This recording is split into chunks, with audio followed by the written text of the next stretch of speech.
How's it going, everybody? Hope you guys are doing well. Welcome to the podcast. Welcome to the stream. And I had something a little bit more extensive planned for today, but we might have to wait until later on in the week because I got caught up on some nonsense over the weekend, as well as some other stuff. So, you know, it is what it is. Life comes at you fast. So we'll delve into that later. But I have some King Cobra lined up for you later on the next stream, whatever the case may be. Some low tier gods, some wings. You know, it's going to be a nice little combo pack. Speaking of LTG, I had if you guys have seen the last stream that we did, the last podcast, whatever. As you know, low tier guy got banned off Twitch, and then he got back on right away. And I was speaking to a couple people proper as well about how Dr. Disrespect got banned temporarily, and this shit floated under the radar for the hottest of a minute. But Dr. Disrespect had gotten banned off YouTube temporarily, like probably couldn't have been no more than an hour or so. So I found it interesting that low tier guy gets bumped off of Twitch, and then gets back on, and Dr. Disrespect ended up getting bumped off of YouTube for a small bit, or for a short amount of time. Then he got back on too. Another thing too about LTG that I've noticed, at least last week, is how his follower count is like really odd. I'm not accusing him of anything, not that I care, but it's just really wild how, if you watch it, well, at least last week, I watched it on Monday, Wednesday, and Friday, and he was jumping anywhere between 2,000 and between 1,700 and like 2,000 followers, and like roughly every 26 to 30 hours. Really peculiar, because you don't really see growth like that. And if that was the case, it makes me wonder why his kick account, I got one over there now too, but why his kick account isn't higher than it should be, if he could really pull that much followership that quickly. Anyway, that's all semantics. Anyway, you guys aren't here for that nonsense, but I thought I'd throw it out there because I found that shit to be fucking weird. Big ups to everybody in chat. Hopefully you guys are doing well. Let's go ahead and get into the situation. Like I said, I had something a bit more extensive planned, but it is what it is. But unlike DSP, I have a bit of a follow-up, so we will go with that. 2 videos brought to us by Hate Army. Thought it was kind of pivotal. So we're going to go over those, have a good laugh, talk about it a little bit, and then we will move on with our day. So that's a thing. So I will see you guys in like a few. Literally in a few.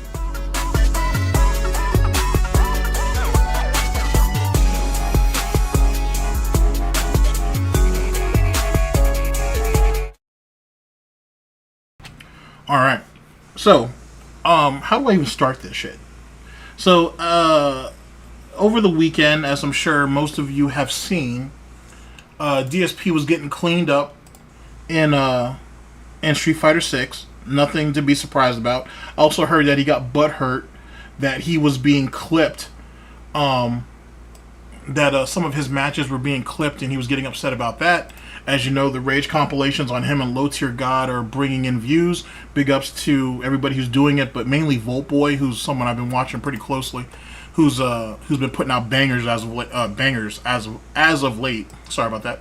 And I'm glad to see that people are watching it. Like, DSP had things people care about him progressing in the game or whatever, and people really just want to see the Rage. And it is what it is. So why he's upset, or why don't he understand it, or whatever, I haven't seen Cat Roller. Cat Roller has something out on it. I'll check it out. I haven't seen it yet. But big ups to everybody who's been doing compilations on him. But DSP's really gotten himself into a pretty stupid situation over a bunch of nonsense at the end of the day. And as I told you, he's hit a wall. He's hit a fucking massive fucking wall. And I agree. Well, boy has been putting in work for a long time, and he took a lot of shit. Like, his channel's taken a lot of hits over the last few years. But he keeps persevering, so you got to respect the guy on that. But DSP's starting to hit a mental wall. to be honest with you, with the Street Fighter shit. A physical wall too, but definitely a mental one. And he can't separate the drive system from the actual character itself, right? Like, his character knowledge is terrible. His matchups, he doesn't understand them because he don't know them. I can't hate him. I can't really hate on him so much for that. But he can't get over the drive system. And because of that, because he won't sit down and learn the drive system and learn how to use it properly, it'll always be his go-to excuse. So whatever progression that he's hoping to achieve, with no matter what the character is, will always get snuffed out. Which is the reason why DSP is where he is. But watching him like fumble the way he was this morning, because like I said, I've watched a little bit of Voltboy's compilations, is fucking hilarious, and is what is expected, to be honest. Because I think also, because I think Raven's Dolphin did a video where you can find DSP's matches or whatnot. If you follow people though, like FGC Clips, Yoga Flame, if you follow channels like that who follow well-known players and get their matches, you kind of already knew all that. But if you didn't know, you didn't know. Anywho, if you look at where a lot of players are, from well-known players to people who are making a name for themselves, and then DSP, you can see the leap. You can see the gap, I should say, in skill. It's massive, and it's it's only getting more and more intense as time goes on. DSP's been crying and complaining a little bit about how he doesn't think Zangief's very good. I'll tell you this right now. Go and look up Snake Eyes and look at what his Zangief is doing. And shit's getting crazy. There's a kid out of Brazil who is doing some ridiculous nonsense with his Zangief as well. It's not that there's something wrong with the system, it's something wrong with him, is the point I'm trying to make. And as time goes on, my point will be proven, obviously. So that's a thing. But to hear him cry and complain about the system, about how he's trying to learn the system, but he can't, and he's doing the best that he can and everything like that, it's kind of sad, it's kind of lame, and it's kind of pathetic. Yet, at the same time, I gotta be honest with you, hearing low-tier God bitch about that shit is even funnier. I gotta tell you, like, I'll do a stream where we'll go over the Rage compilations between you two. Those shits are fucking funny. LTG be straight bitching about the nonsense he's going through. That man looked like he want to cry at times. That's just hilarious. Anywho, we're here to clown DSP, so that's what we're going to do. We are here with Hate Army. We're going to go over 2 videos. The links will be down in the description. Hopefully everybody's doing well. How's it going, chat? Doing all right. Hopefully you guys are doing all right as well. And let's go ahead and get into some of this nonsense over here. And if anything comes about, I'll let you know. Oh, dude, I'm definitely a fucking scrub for sure. I am, and that's the thing. Like, you got like, I'll tell you right now. I've been playing a lot of KOF over the weekend because obviously they had the beta, but I'll say this: there are people online that are putting in work, and DSP is gonna have problems. I think that's the only reason why he's playing Street Fighter as often as he is, because he knows he's already behind the 8 ball. He's already fallen behind, and he can sit there and blame it on the cracked beta and all that nonsense. But truth be told, he can't learn. He doesn't, or let's reword that. He doesn't learn at the same pace as other people, and I could easily blame that on his age, or his inactivity, or the smooth gen brain, or whatever the case may be. But truth be told, games have advanced so far. Not just fighting games, but games have advanced so far that he just can't keep up. That's really what it comes down to. That's why it's always Super Turbo all day, every day, because it had a very basic system. It was very linear. You know what I'm saying? It's really just front and back. Now, he actually has to think. And he keeps crying about reactions, and none of that means anything because his reactions are already shit. But then what good are your reactions if you can't do anything? Or if you don't know anything? Yes, Michael, he is literally a dinosaur. So, it's funny to watch. It's kind of embarrassing too. I gotta say, I kind of let's say this: if I was a good person, I might feel bad for him. I don't feel bad for him. Fuck him. But he get it. He deserves what he gets. To be honest with you, and he already sounds like he wants to quit. He already sounds like he wants to give up, but he can't. He really can't do it because all those dudes that came up in his era are out here playing. They're having a good time. You know what I'm saying? They're bringing a lot of attention to themselves. It's like Street Fighter 4 all over again. Where you have all these dudes coming out of the woodworks, younger and older, and they're making a name for themselves. And he can't adapt.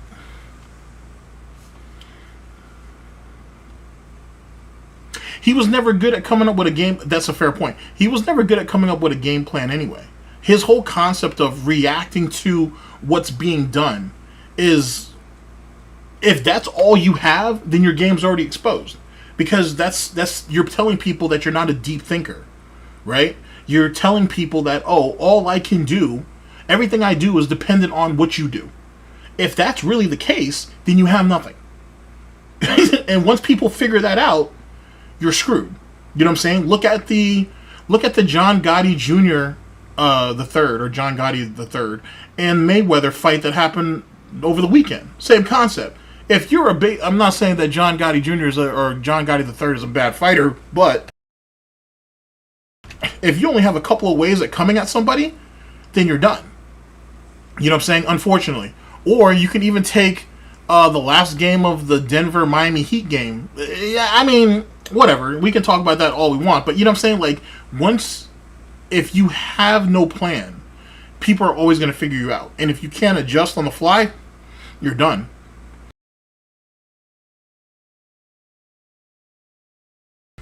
So, it is what it is. Another 10-year plan for Street Fighter 6. Just like what he told his mom, right? Alright, here. Let's get into this first video. That's brought to us by Hate Army. Big ups to him. Link will be down in the description. And, what's the video, by the way? We have two of them. First one's going to be Gametrekker is now maintaining a Google Doc with DSP's, or with Phil's, Street Fighter wins and loss stats. This was published on June 9th of 2023. The link will be down in the description. Why did they do this? Did DSP ask for this? Or this is just something that Gametrekker just did on his own? And yet again, why would DSP even want to see that? I mean, there's ways of him seeing this, obviously. But why would DSP want to see that? And why would he want to tell other people? And if I remember correctly, didn't Raven do that video before this or after? Actually, give me a second.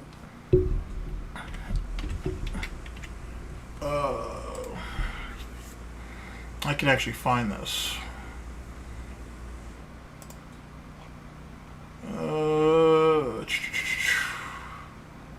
He did this 4 days ago.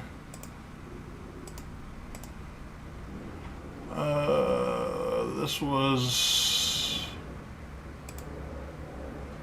He did this on the 9th. Let me hit the like on that. Alright, so... Raven did that on the 9th. And when did I say DSP did, or sorry. Oh, that's funny. It came out the same day. Hate Army published this the same day that Raven did his video. That's actually kind of hilarious. Well, chat. It is what it is. Let's go ahead and get to the situation itself. Holy shit, that's hilarious. And here we go. Hate Army General. Shout out to Hate Army. Your name is Hate Army? Saying Hate Army shit. Hate Army shout out. Good vibes to the Hate Army. Shout out for Hate. It's been a wild ride trying to get back into competitive Street Fighter. It really has, okay? And I want to say thank you. Let me know if it's, as usual, chat, let me know if it's too high or too low and whatnot, and I will adjust it accordingly. Here we go. To those who've been enjoying the content for 1 week now, the game's been out, and I've played a ton of it. And I'm having a lot of fun with it. I really am. Now, I'm not great at the game, but I'm also not horrible, which is good. It's good that I'm getting wins and stuff. I want to say thanks to those who are supporting the streams and thanks to those who are helping me, because there's been a distinct amount of people coming and trying to give me tips on how to play with certain characters and the like, and I'm really enjoying that. It's helping a ton. It really is. So thank you to those who are helping out. Now, what I like to do is talk about the different characters that I've used and how I've done with them, okay? So the first character I even picked in the game was Blanca. When I started, all right, that first session, I didn't know really what I was doing, and I did my placement matches, and they put me into the gold ranking. That first session, I got 34 wins and 18 losses. We're talking now overall matches. We're not talking rounds. We're talking overall matches, okay? So I actually won about twice as much as I lost. Keep in mind, that was my very first session, so I didn't really know what I was doing. I was just trying to learn, but so was everyone else. That's not, like, it's not like I was dominating. It was everyone was kind of flubbing about, and I was using a lot of normal fundamentals to get wins. My second session that I played with him, I was still in gold ranking, but I got up to 5 stars, and I had 14 wins and 10 losses. So a little more even as the competition was getting better. My third session with him, all right, which was the most recent one yesterday, right? I hit platinum rank finally with Blanca, okay? And I got 15 wins and 12 losses. So every time I've played with Blanca, I've won more than I've lost, but it's kind of close. All right? Actually, that's not really kind of close. I mean, it is and it isn't. What it means is, and this is the reason why I'm wondering why he even agreed to read this shit, is it's showing you how, it's showing you really how close, like how, as time goes on or on a long enough timeline, how much, let's reword this. On a long enough timeline, he's going to continue to get himself exposed. Basically, is what I'm trying to say. That's not very good. Like, you know what I'm saying? Like, he's not progressing. You can literally see the growth of his opponents. You know what I'm saying? More than himself. He's just barely holding on. And that right there is unfortunate. It's funny. It's definitely funny, but it's unfortunate. Blanca in Street Fighter 6. I like him. He's definitely a variety character. But unlike a lot of other characters who have a lot of really high priority normals and things that can lead to high combo ability, I'm not really seeing that with Blanca. It looks like the best combos you can really do with Blanca are canceling his electricity into his level 2 super and then juggling with the Blanca ball back and forth, which I haven't even figured out how to do yet. I would have to go into training mode and practice that a little bit. I can get to that point, and then I don't know the timing to get the Blanca ball to combo and do the combo, so I always drop it. Which is the reason why you're supposed to go into training mode in the first place.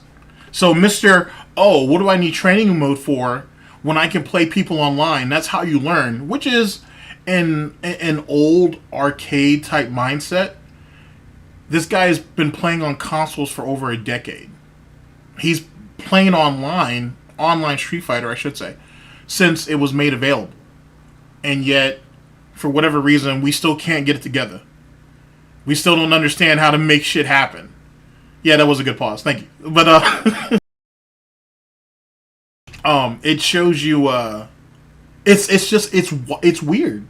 It's really, really weird. It's like someone being at a job for a decade and they're still at entry level and they really can't explain to you why, but they can keep giving you reasons or copium, if you will, on why they should be higher than they are.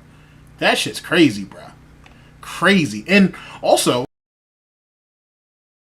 in the same way that him being on his own island for all these years has held him back, him playing Super Turbo or him chasing Super Turbo for all these fucking years has held him back too. He has completely and utterly diminished any chance to grow, possibly in anything, because his whole self-worth is attached to Super Turbo. Isn't that wild? And then one more thing, chat, and then we'll continue, which makes it even more crazy. The one thing you attach yourself to, you weren't even that good at. You really weren't. You won a couple of local tournaments, I guess. You won a couple of qualifiers, I guess. You went to Evo for multiple years, put yourself in debt multiple times, and still couldn't get shit done. So now the only thing that you have to your namesake is, oh, I won, or I ranked high in certain qualifiers, and I took 4th place at EVO 1 year, and that's it. That's all you have to say for yourself in your legacy as it pertains to not just Super Turbo, but to the fighting game, like to the fighting game community in general. You got nothing else. Jesus Christ. What he does excel at is tricking people, right? Doing different speeds of block a ball to land in front of the opponent, and now you have setups where you can exactly, literally the definition of a participation trophy. Or you can do a combo where you can hop to the other side and throw, or mix up with a hit. And I definitely like the character's design, but there's a couple of things that are a little weird to me. Like, for example, he has a little Blancachan. I really haven't figured out how to implement it. I'm trying, but half the time I try to use it, it seems like the enemies just go right through it. Like, I was playing a Manon, and I used Blancachan, and I walked forward. And I'm thinking, this is safe, because the Blancachan's right in front of me. If they try to hit me, it's going to hit them. Oh, no. Manon just went right through it, started attacking, and went right through it and grabbed me and slammed me. I was like, wait, what? The whole point of me using it is like a barrier. So why use it if it's not going to work, if they could pass right through it? And she did. She literally passed right through it. So it seems like it's... You can throw people through fireballs. You can throw people through supers. So, whatever. Not necessarily foolproof. You know what I'm saying? It seems like... No, but see, DSP is not going to try to learn matchups. He definitely doesn't know his matchups, right? But he's not going to try to learn them. He wants something that universally works for everybody, and it doesn't exist, and whatnot. You know what I'm saying? You can make adjustments. You know what I mean? You can set certain things up with timing and whatever, but he's not going to do all that. That's just too much work in itself. You know what I mean? Which is one of the reasons why he's being beaten down the way he is. And he's showing how defenseless he is by the day. And I'd like to tell you that I'm amused by it. And I kind of am. But it's also just kind of getting pathetic. It's kind of getting to one of these situations where you stop playing Street Fighter. Or stop playing fighting games in general. Like, your time has come and gone. Right? You were too scared to play anything else. And you get what you get. You know what I'm saying? Like, he wasn't shit in... Sorry. Not sorry. Fuck that. He wasn't shit in anything that he's ever done. Period. And he made excuses for Street Fighter V, and as Street Fighter V started to fix itself, and people made money off of it, and people made names off of it, he got more and more pissed off. He wanted everybody to look at Street Fighter V the way he did. It's not the second coming of Super Turbo. It's not a good game. They fucked it up, and he wanted the game to die. And when it didn't, and people got better, and people basically made a living off the damn thing, it made him even more pissed off. So what did he do? He buried his fucking head in the sand, he ran back to the anniversary collections and sat there, and then got mad that no one wanted to play them. And if he wanted real competition, he would have taken himself to Fightcade. He couldn't do that because he was going to get manhandled. He was going to get absolutely manhandled. And then he got mad that the console didn't have enough support. Or whatever the case may be.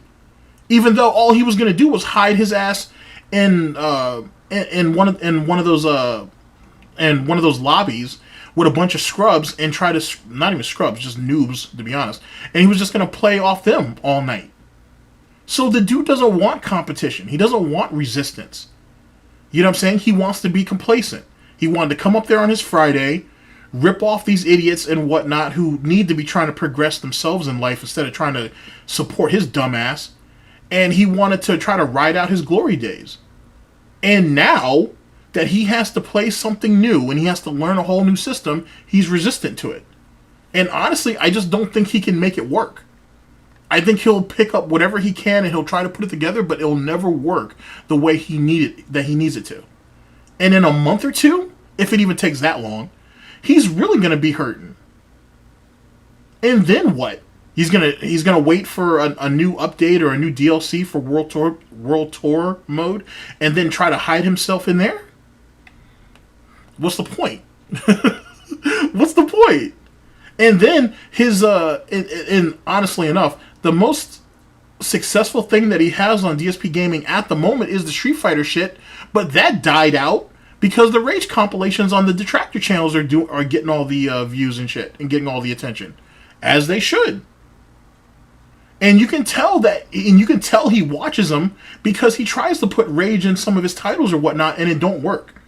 Like, you know what I'm saying? Like, you can literally watch his channel and watch the Street Fighter coverage, and you can see the decline as the detractors, trolls, haters, and critics started to make their videos and or compilations about it. That's just hilarious when you put it all together. We're in a situation where maybe there are setups that it's good, you could trick the opponent, but you'd have to really practice to figure out what's safe and what's not, and what works and what's not. Some other things about the character, I'll definitely say, like, how can I say? I feel like the mix-ups are good, but they're kind of gimmicky. And once you're someone who's fought Blanka a while, you're going to figure out the ways to get around it. Like, a lot of his setups are tricking someone to get thrown, right? And there's multiple ways. Yeah, he's definitely being a salty bitch about it. And as he's talking about Blanka here, Blanka's always been a shenanigans type character. He has a lot of tricks, right? The thing is, to be honest with you, is it really comes down to creativity and your imagination, which is, it's like that with a lot of fighters, but Blanka especially, because he has a lot of nonsense made available to him. You know what I'm saying? If you have an imagination, you have some creativity, and you have an understanding of the basics, you can go far with him. But DSP don't know that, so whatever.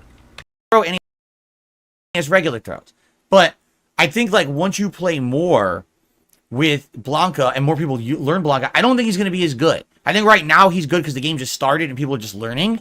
But he does seem that kind of gimmick style character that, yes, once you get into it, you can absolutely start doing well. But if people know everything about it, then he's going to get outplayed all the time. Maybe I'm wrong, but especially, you know what's really going to be the key? Parrying. Because I think what's going to happen is people are going to start parrying all of his Blanka Ball attempts. And once you start parrying every Blanka Ball, now he's going to be open all the time. So I think that's going to be the key. Like, you're going to see at high levels, people are going to take these slower characters and start parrying everything they're doing, and they're not going to be as effective. All right? But overall, more wins than losses. Overall, my win-loss record with Blanka currently, 63 wins, 40 losses, and I'm at Platinum 1-star rank. You're not even breaking even. You know what I'm saying? It's simple mathematics. You're not even breaking even.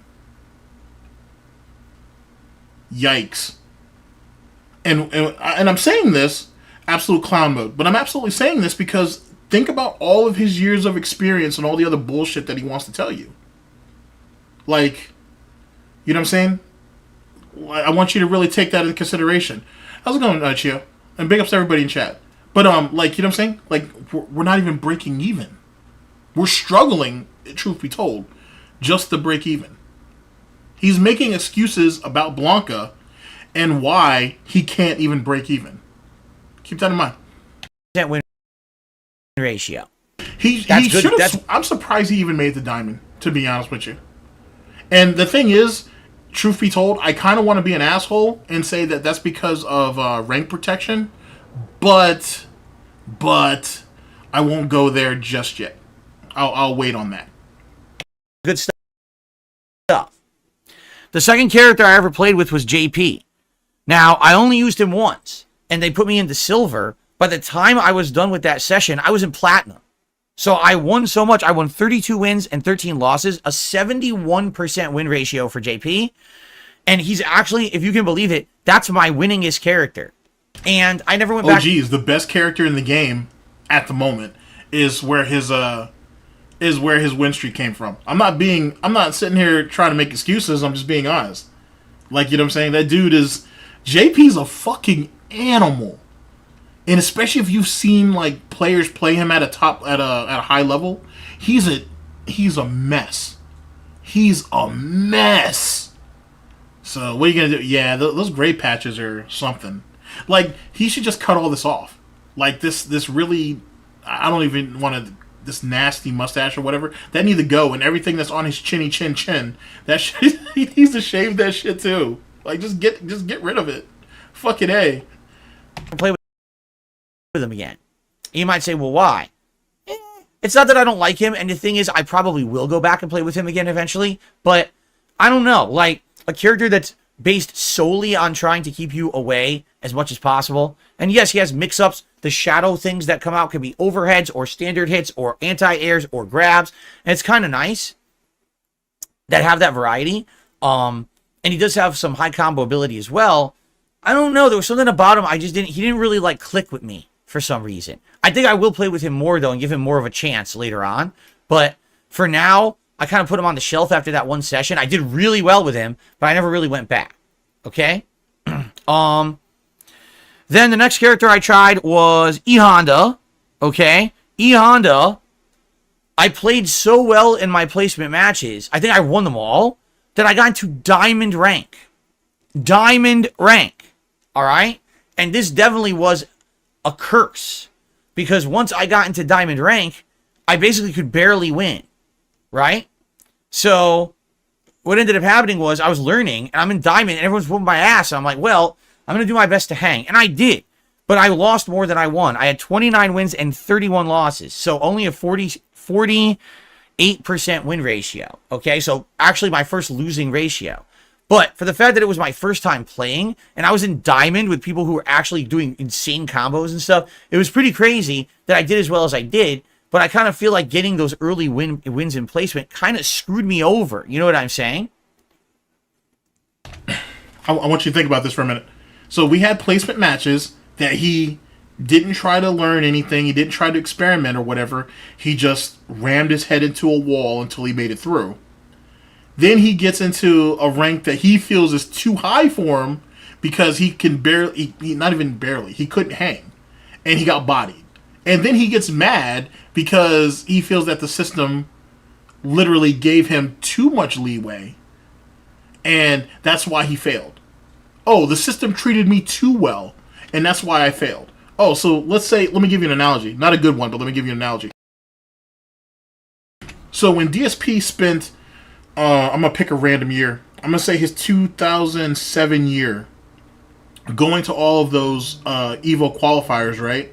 Let's say, even though it would never work like that, it never did work like that, so I don't know why he think it would. Let's say they actually allowed him to use all of his placements at all those tournaments, right? To further him to further his placement in the actual in EVO itself. He would have ended up getting easily a pro player, and more than not even just a pro player. If it wasn't someone from the West Coast, it was probably going to be someone from Japan.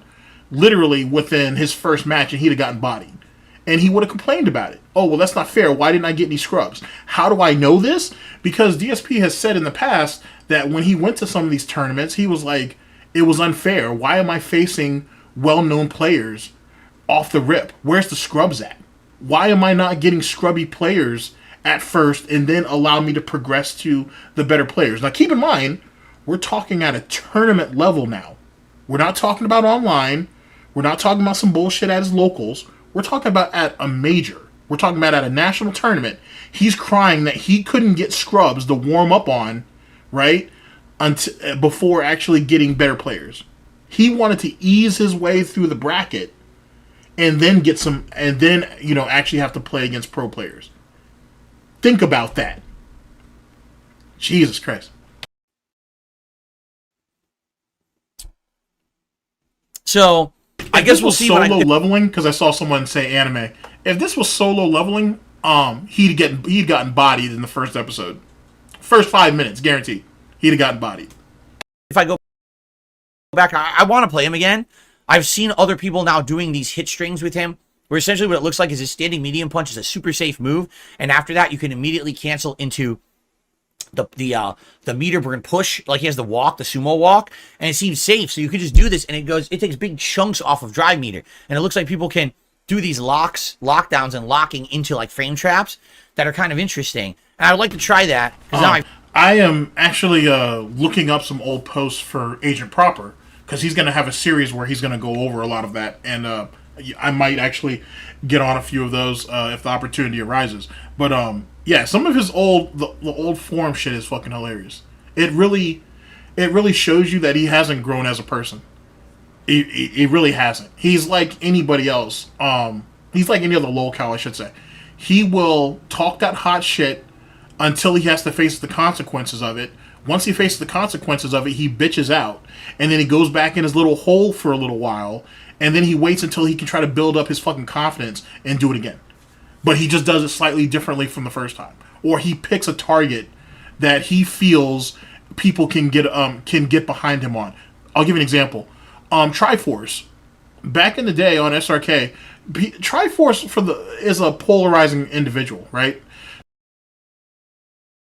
There was a demographic who didn't care much for him, whether it was because he was the head of Empire Arcadia, whether it was because he was scooping up all the best players left and right, whatever you want to call it. There were people who had a problem with him.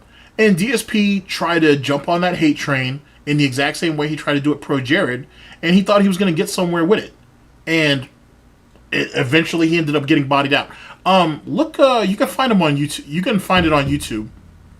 He was on a Alpha-ism radio, actually, and him and DSP had a disagreement. Actually, I think if you go to Mr. Stuff's channel, you might be able to find the video. Matter of fact, if I do find it later on, I'll put the link down in the description. You can hear them go back and forth. But yeah, but the guy's name is Triforce. He's been around. He's been around. He's been around for a very long time, and he is a hit or miss type of guy because he has done some kind of grimy shit. He's done some questionable shit back in the day. To be perfectly honest with you, but yeah, DSP only jumped on that hate train because Triforce was an easy target, and Triforce wasn't running, so it is what it was. That's just, and actually, just to give you a reference, because you might have heard this, Triforce was the guy who DSP had threatened, saying that he better watch his ass and whatnot because he didn't want no problems with DSP and Nelson and whoever the fuck else was somebody back in the day or whatever. It was that, and which was the dumbest thing to say really I don't know so much now, but back in the day, at least word has it, Triforce used to run around with goons. So DSP didn't want no problems. DSP really didn't want that. And truth be told, he'd have gotten some of his boys fucked up over that. He'd have gotten some of them guys really hurt. You know what I'm saying? If Triforce really wanted to come out of pocket and say some shit or do some shit. So that shows you what kind of piece of garbage DSP is. And then not long after that, DSP left Team Hate or whatever the fuck that shit was called. That's a whole nother nonsense in itself. But actually, I'll make a notation of that and see if we can do a stream about it. But if I do find that video, I'll link it in the description. Actually, I think Hum If You Can't Sing may have it on their channel too, as well. Big ups. But yeah, it's a nonsense. It's just fucking nonsense. Seen more people do it. I wasn't doing it because I didn't know you could do that when I first used him. So I think eventually I will go back to Honda and try him again. Okay, but as for now, that's it. I'm still in diamond rank, but I have more losses than wins with Honda. Okay. By the way, Show Ryugen says his main is Marisa. I think you'll like her if you like high damage combos and plus frames. We'll see, dude. Whatever that punch combo is she has for mid range, I don't know if it's medium punches or whatever. It seems to stuff everything. Like every character I'm facing against her or using against her, every move I try to do for mid range, she's just like punch, punch, punch. Oh, into a big combo. Like, it beats everything. So whatever that is, I gotta utilize that when I use her. Anyway, the next character that I used was Lily. Now, Lily at first threw me for a loop. And the reason Lily threw me for a loop is because I thought she played like T-Hawk or Thunderhawk. She does not play like T-Hawk. I will say this. I don't know exactly how much muscle Triforce had back in the day. I can't really speak to it. From what I've read, he was just not... It wasn't something like that to play with. Like, he took a lot of shit online and whatnot, but offline, if you really wanted problems, you could catch it. You know what I'm saying? Like, you know what I'm saying? If you really wanted to toss hands with him, I suppose. But I know that dude had goons, though. That dude had goons around him. That wasn't nothing to be playing with. And for DSP to come up out of his face and think you could demand another man to do something is kind of crazy. You know what I'm saying? It's kind of goes back to that beef that he had with the Takin community, too. That almost fucked up East Coast Championships up. It goes back to nonsense like that. Like, a lot of what you see DSP do in the last couple years, or last few years, I should say, or even the last, like, 7 years, he used to do that shit on SRK, too. Or at least some of it. It's really nonsense when you think about it. Holy shit. Like, the fact that DSP was able to walk through that fucking minefield and was able to walk out relatively unscathed, at least physically, I should say, it's still it stuns me. It really do. It shocks me that no one put hands to him. And truth be told, he needs that. DSP needed to get pressed, honestly, because that's the only way he's going to learn. Because clearly, clearly him being able to walk away didn't teach him nothing. It didn't show him anything. You know what I mean? He's never been able to grow and progress. Let me give you another example. With his dumbass not learning how to swim or not learning how to ride a bike, if I was his father, I'd have made him do that. I'd have made him learn how to swim. I would have made him learn how to ride that bike. Period. It's just a thing that you need to know how to do. So the fact that they let him, his parents let that go, or whatever the case may be, shows in a lot of ways why he's fucked up mentally the way he is now. And it also goes back, or it feeds back into the idea of, it's not my fault. I did everything correct. I didn't know. I didn't understand. You know what I'm saying? Because no one ever made him do anything. Or when he ran his mouth, people pressed him, or they were in the process of pressing him, and then they let him go because he was so fucking pathetic. And I can't be mad at anybody for showing him mercy. What I am going to say is that mercy was consent in a lot of ways for him to do it later. He just does it in a different way. That's really what it comes down to. Like, that falls into the shit that, if you're following Amberlynn Reed right now, Amberlynn Reed is running around flagging channels because she thinks she can get away with it. The problem is she gonna fuck around and find out, and one of these channels are gonna take her ass to court. And it's not about winning, because you can see that with Kiwi Farms. It's not about winning. It's about bleeding her financially. And sooner or later, that's gonna happen. Sooner or later, she gonna fuck around and find out. And someone is gonna have some fucking black Air Force energy for her ass, and she gonna get ran into court all the fucking time, and she won't be able to do shit about it. She can play this little game right now because she's been getting away with it. But the moment that someone decides to actually call her bluff, she gonna be fucked. And that's what should have happened to DSP. Someone should have called his fucking bluff. You know what I'm saying? But then again, I mean, he's a born loser anyway, so it doesn't even matter. Maybe it's easier to let him fail. Just because his scars aren't visible, don't mean that it's not there. Thunderhawk at all. She's very and there's different. a lot of black Air Force energy, especially back in DSP's day. You know what I'm saying? If you look up Noel Brown's Bionic Punch, you can see what I'm talking about. Like, that shit is no fucking joke. You know what I mean? That shit is no fucking joke. You know what I'm saying? Some of them guys had hair triggers like that. So, even though she's supposed to be trained by him and the same tribe as him, her move properties are dramatically different. At first, I didn't get the character, and admittedly, I was frustrated. But once I played more with her, it clicked, and I was like, dude, I kind of want to play more with her now. So my first session with her, I was gold ranking, only gold 1 star. I broke even. I actually got 21 wins and 21 losses, okay? But then I wanted to play more with her after having faced off against other lilies and seeing some strategies they had. So I was in gold, and I got 18 wins and 7 losses. So a 72% win ratio that second time that I played with her.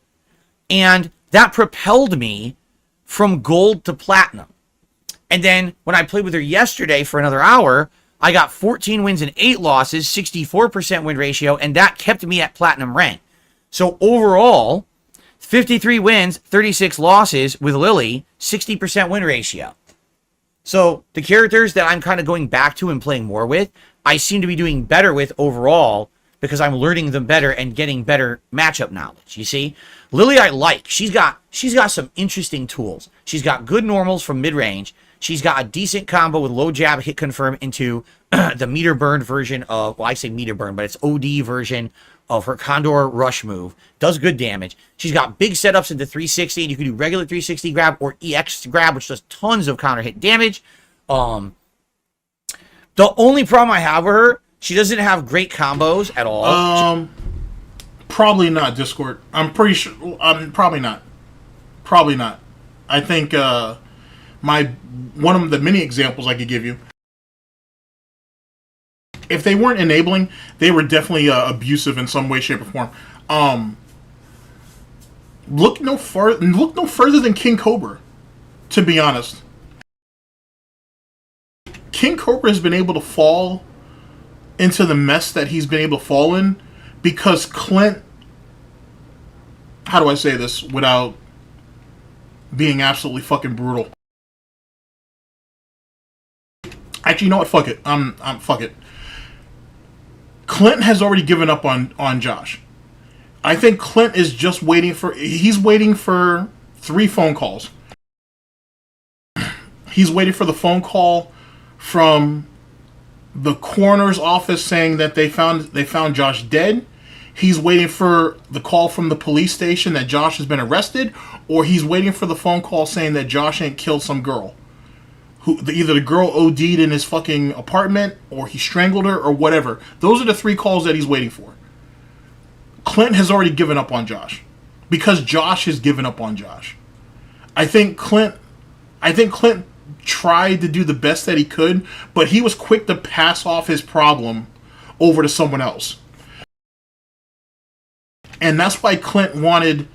I think that's why Clint really wanted Josh to go to that group home early on. I know it is dark, Hate Army. I'm gonna be perfectly honest with you. That's what he's waiting for, because he knows it.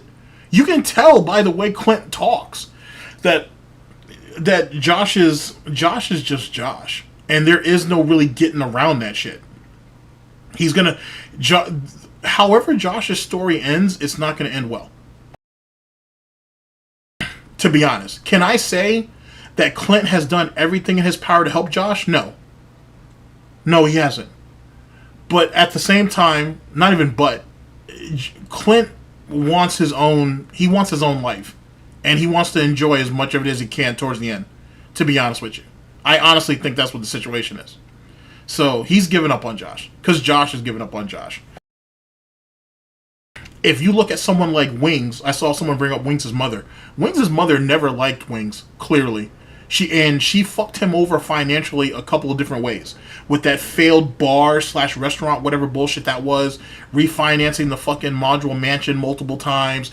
God knows how much money Wings is given to her directly anyway. She only cares about her other 2 children. She doesn't care about Wings. For what reason, I couldn't tell you. But clearly she don't give a fuck about Wings. Wings was a means to an end, to be honest with you. And truth be told, I know Wings is talking about wanting to sell the module mansion, and he wants to move closer to Kelly's parents because, they're getting up there in age or whatever. It sounds to me like Wings' mom is getting ready to sell that module mansion, and he needs to start figuring out what the fuck he's gonna do. Yeah, Wings has a sister and a brother, but just in case you didn't know. So, to be honest, yeah, she owns 75% of that shit. And here's the crazy part: if anything happens to her, her controlling share goes to her husband, which is Wings' stepfather. Now, Wings' stepfather more than likely will pass it on to his brother or sister or whoever. The point is Wings is at the bottom of the pecking order. He's at the bottom of the fucking totem pole, and he's put more money down on that thing than anybody else. If your mother really cared about you, she wouldn't have screwed you over like that. Matter of fact, your mother would have told you, why don't you go ahead and buy yourself a piece of land, or use that piece of land that your grandfather left him, or whatever the story is, and build a house on that. He could have, but he chose not to because he was convenient, or because it was convenient. He did it to himself. You know what I'm saying? It's literally what it comes down to. And then, as someone pointed out, if he does sell the module mansion with his mother's permission, his mother's going to get the bulk of the money. She can by right of ownership, she gets the majority of the money. So, he can't win. Let's see here. I talked about the tire thing on a previous stream, but I'll go over something a bit more extensive later on. But I'm sorry, back to what we were saying. Yeah, every locale, their parents have at least from what I've seen, have failed them in some way, shape, or form, to be honest. And like I said, the thing with Josh is dark, but to be honest, King Cobra's not fun anymore. It's really more of the clock is ticking on him, and everybody's just waiting to see how that shit plays out.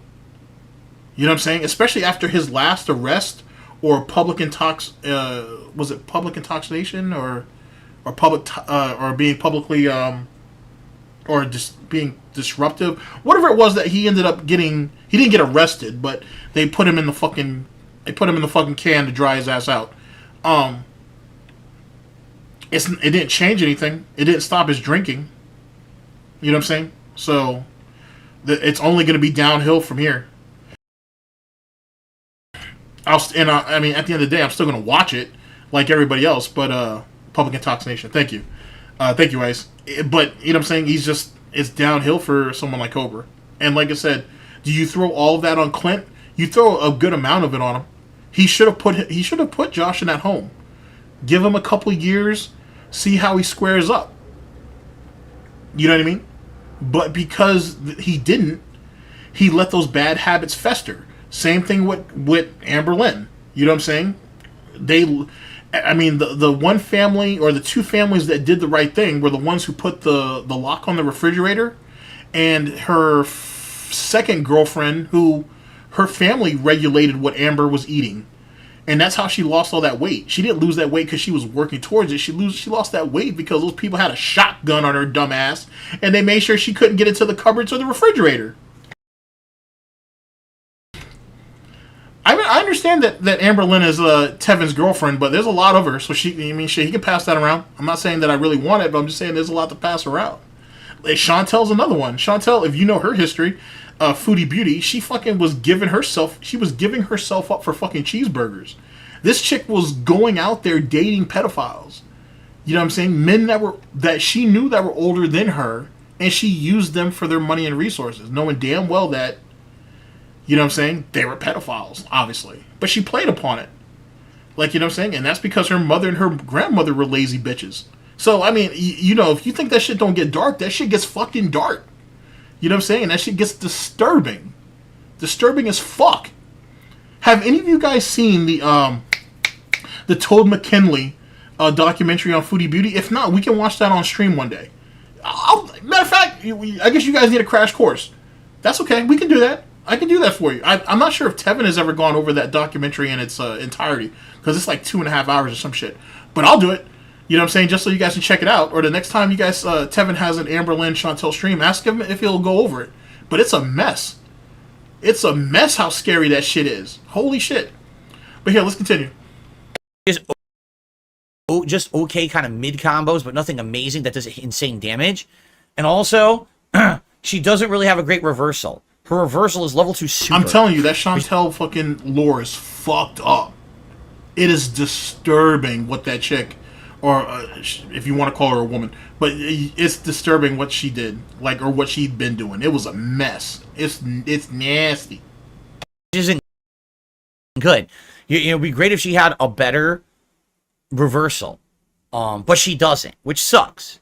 So I do like the character a lot, and I'm going to use her more. I'm actually getting better with her the more I play. I'm learning more setups. What I'm doing now is learning, like, when you do the Condor Rush, right, and you land next to them, you have all these options. You could do 360 throw. You could do low jab, hit confirm into a combo. You could bait a jump because they think you're going to throw, and if they jump, then you can do anti-air Rising Condor, which I think they call Tomahawk Buster in this. I don't know why. I thought it was Rising Condor. I guess they changed the name of it. But, but anyway, she seems pretty good. Now that I'm playing more with her, I don't know if she'll be better than mid-tier, but I like the character design. So I'm going to continue to use her, okay? The next character that I used was DJ. By far, this was the biggest fail. DJ plays absolutely positively nothing else. I'm sorry about that, Frederick. I'm not sure what happened to your message, man. I'm sorry about that. I mean, I can see this one right here, so you're good. You know, Susan does that. I haven't sent her box of wine for the month, so that's my fault. That's my bad. Yeah, Girl World is wild. It's just a wild place. All like he ever did in a previous game. Certainly not Super Turbo, and not even Street Fighter 4. He's a completely new character in this game. And he's incredibly execution heavy, which I didn't have that first session that I used him, and I got massively outplayed. He is the worst I did with any character. Just listen to this. Only 19 wins, 31 losses. I started in Platinum, ended in Platinum. 38% win-loss ratio. Terrible. Absolutely, positively terrible gameplay. I didn't do good at all. I was dropping moves and combos. Everything was an epic fail. So would I ever go back to DJ? Maybe. But honestly, I didn't really like how he played in this. I think I like other characters a lot better. It's sad because he used to be one of my mains in Super Turbo, but they changed him so much that it's like starting from scratch, and I don't really like what I saw. Okay? Just being honest, like some of my basic tools that I use with him. Low heavy punch, which used to be this big counter hit elbow. It would feel so good when you landed a counter hit. Stuff in the enemy. They took it out. It's not in it. Okay. And then last but certainly not least, Dhalsim, who I would say out of all the characters I've played with, Dhalsim is the toughest to use. He is very, very execution intensive. You need to know tricks to win with this guy, and you need to have great mix-ups and execution. You know what I'm saying? Now, keep in mind, this guy allegedly is friends with Arturo, who's considered one of like the greatest slim players since Street Fighter 4. He's a specialist. Like, he's the person. He's one of I should say a few people that people go to if you want to learn how to be a really good sim player, right? Him, PR or not PR. What's his name? Filipino Champ. There's a couple others, or there's a few others, I should say. So I'm just putting that out there. The point being is that Slim has become more complex as time has gone on because of what he can do and what he can accomplish. Yet again, he's trying to play everybody like it's Super Turbo. He's trying to use that as his basis or as his gauge. And instead of trying to build off of this platform or off of that platform, if you will, he just expects them to be able to use the same tactics over and over and over again and get the same effect. The game, he needs to let go of Super Turbo. The system itself for Street Fighter 6 is completely different from Super Turbo. He can't wrap his head around that. So his next excuse is, well, why doesn't Slim, why doesn't T-Hawk, why doesn't all these characters play like their Super Turbo counterparts? Dude, what game has played like Super Turbo in the last 10 years? And that's me being generous.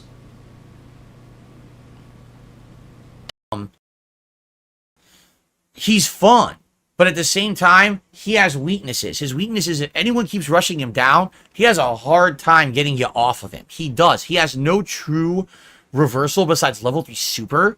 So having no true reversal, he can't really get people away from him very effectively. You got to wait for a mistake, or you got to try to counter, like parry or counter, what is that, drive counter? You got to try to get him off you in that way, and it's very tough. Once you get them mid to long range, though, now you're essentially creating your game.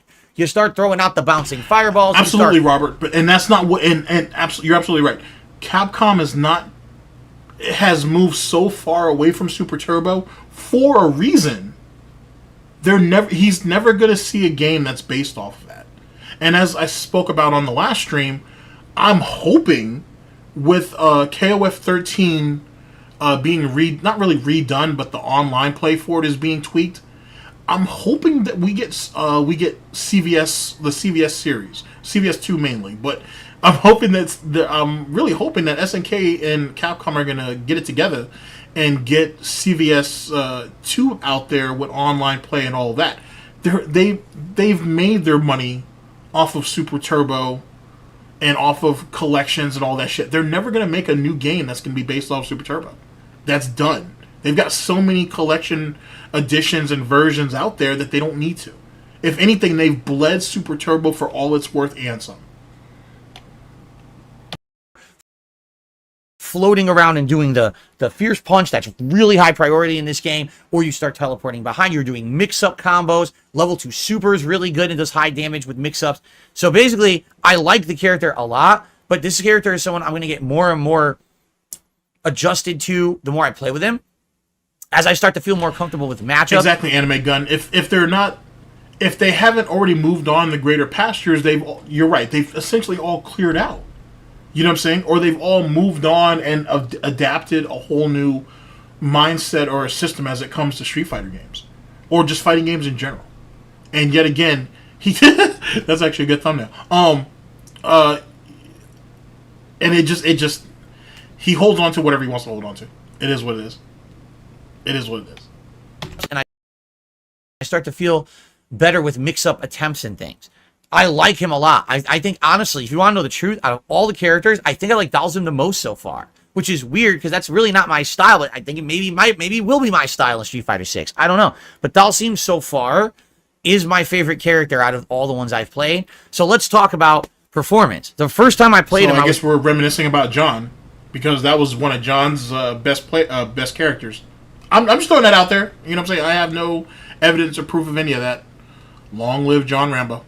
In gold, only gold 1 star, 26 wins, 30 losses. I lost more than I won. But you want to talk about a turnaround. I started learning strategies and mix-ups, and listen to this. The second session, I went from gold to platinum, 19 wins, only 6 losses. I was kicking ass that second session. Now, yesterday I played with him again, and I got 18 wins and 17 losses. So I pretty much... No, I don't think he has the heart to do that. I don't think he has the heart to do it. He may do it on his little pre-stream podcast, but I don't think he has the heart to do that. Nah, I don't. I don't see him. I personally don't see him trying to do anything mainstream with Street Fighter 6, because, as you know, or as you might know, there's a lot of these guys who are trying to organize little tournaments, or not little, but online tournaments and this, that, and the third. DSP can easily throw his hat in there. He's not going to, because he's going to get exposed.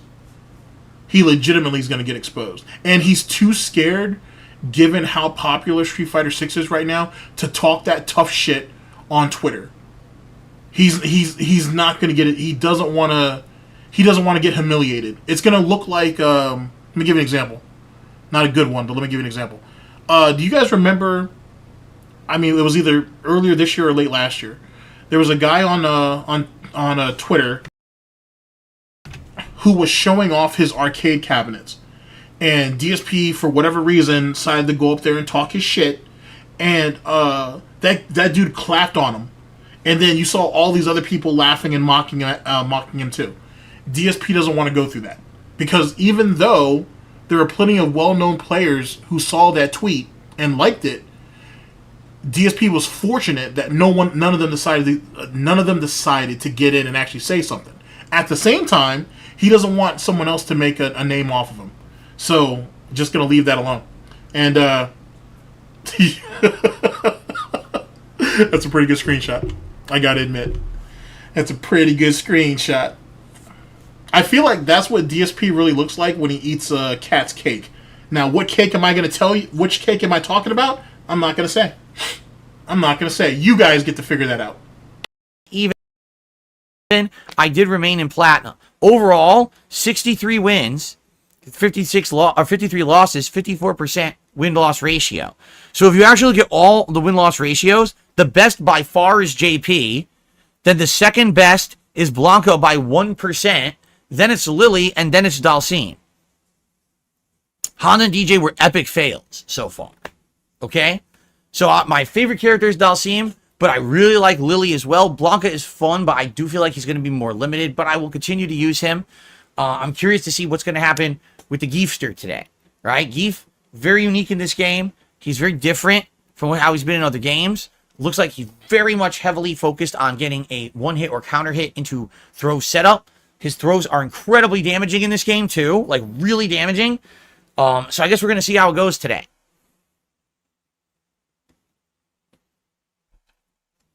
Okay. So, guys, that's Street Fighter 6 in a nutshell so far.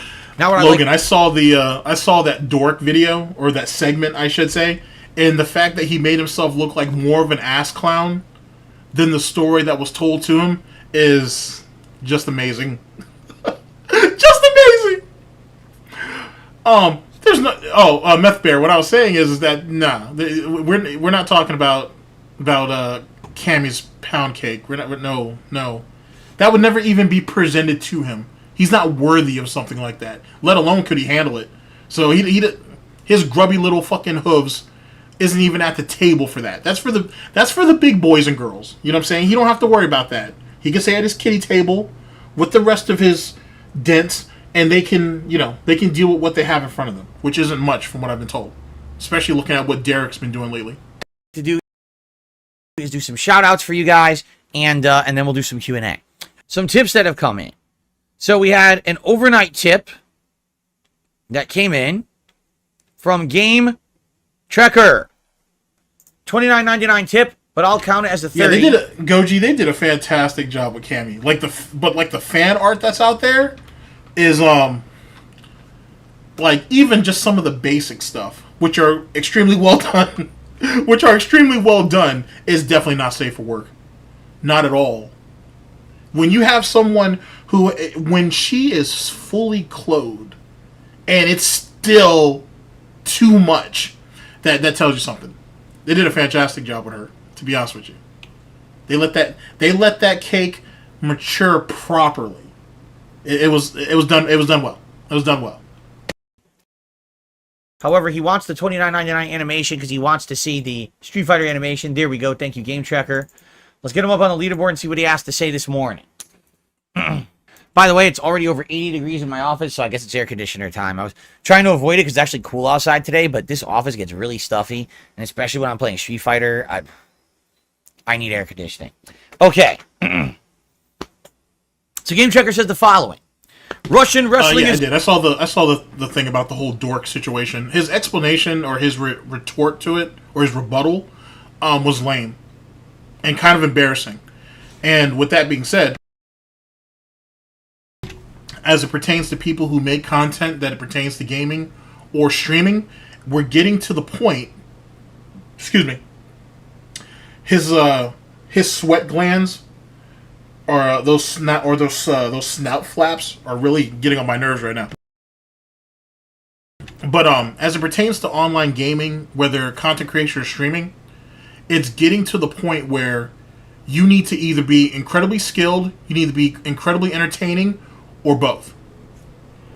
Excuse me. If you don't fit into one of those three criteria, you're going to have problems later on down the line. I'm not saying that the platform that you're on is going to deplatform you, because there's no need to do that. But you're going to see a movement of people pushing away from people that are on here just to be on here, thinking that it's an easy paycheck or whatever the case may be. That's slowly but surely going to die out. It's going to fade out fast. Because after a while, people like Darkside Phil and Wings are going to be looked at as people as you're just taking up space. You're legitimately just taking up space. I saw the Aquateal video where he was crying in between segments about how slow it was in Diablo 4. I did see that. I said contributions were slow. No one was talking to him. It was massive copium. Yeah, I did see that, very much so. Which is kind of sad, yet again. But it fits in line with what his situation is. He shouldn't even be playing Diablo, to be honest. If you don't have any interest in that game, don't play it. If he's like, the concept or the days of playing money or playing games for profit is slowly but surely fading. If you're not showing any skill, or yet again, if you're not entertaining, then you're just going to get faded out.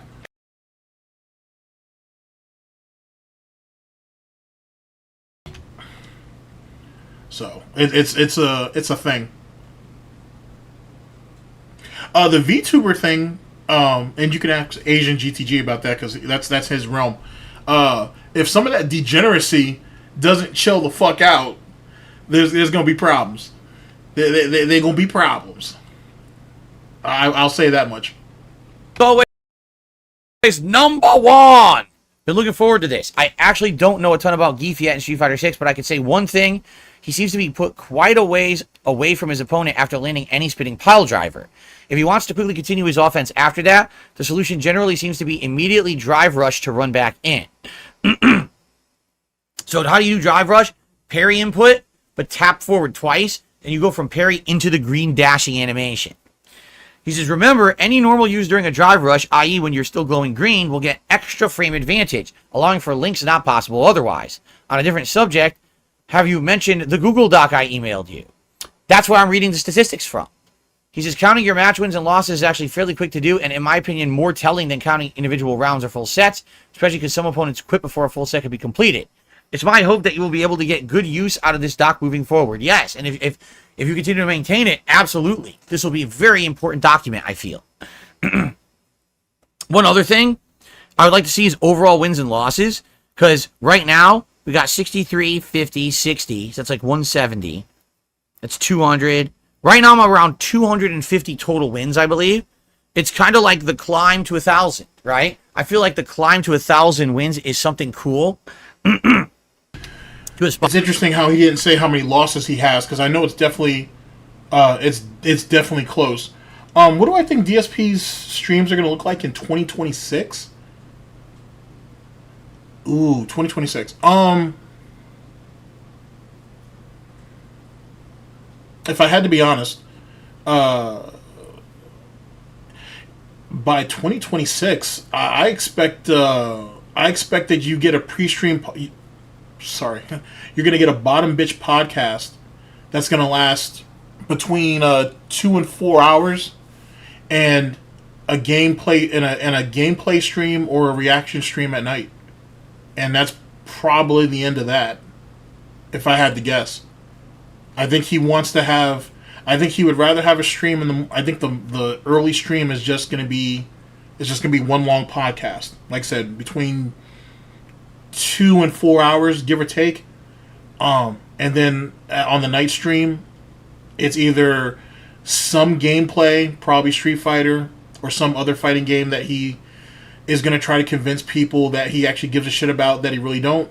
Mainly just Street Fighter, or reactionary content, and that's probably it. To be honest, I honestly think that sounds reasonable to me. It won't. I don't think it's going to be what it is now. He's already fading himself out. Clearly, gameplay wise, is just not there, and he's become lazier and lazier as the years have gone on. So there's no benefit to him doing what he's doing now in 2026. So that's my thoughts. That's legitimately my thoughts.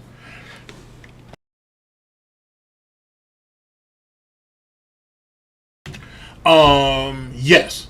Actually, well, I do think he will. I think DSP will eventually get into reaction content. Sooner than later. In the exact same way, sort of, that I think Destiny, Amberlynn Reed's girlfriend, will eventually start doing reactionary content to Amber's old shit during their relationship. Because that's where the money is. That's where the money is for her, and that's where the money is for DSP. Eventually, he's going to... I mean, what else will he have to lose? Because by that point, he's going to be completely and utterly desperate. If you go back a few years ago, and if you told DSP that, hey, in 2023, you're going to do reactionary content, he'd call you an idiot and a moron, and he'd abandon your ass. So, I don't see why he wouldn't do that in a couple years. What does he have to lose? I mean, if we're all liars anyway, then every day is a debunking situation, to be honest. And theoretically, he's already gone over detractor content. When he went over the Evil AJ stuff, this is how you don't play, as I should say. When he went over the John and Rambo stuff, that was probably some of the most lucrative stuff he's done. Actually, I take that back. The Wings of Redemption stuff was the most lucrative stuff that he did. And then there was that stuff. So, and DSP is all about trying to rewrite his own history as best as he can. So I don't see why he wouldn't. Because I don't think this game thing isn't going to hold up, another 3 years. He's not good at it, and he don't have the heart for it. And as the years go on, you can see that he hasn't been passionate about games for a long time. If he ever was. He's not popular. He's not relevant. He doesn't have any foothold on YouTube. He can't go back to Twitch, at least from a monetization standpoint at the time being. He won't go to Kick because he doesn't have any foothold over there, just like any other platform. He's got nothing left. And he's in where he's at currently, as I said a couple years ago, this is Gouty Rome. You know what I'm saying? If this is Game of Snorts or Gout of Thrones, everybody has a kingdom bigger than him. Everybody has a house that's bigger than his own. And he can't really do much about it.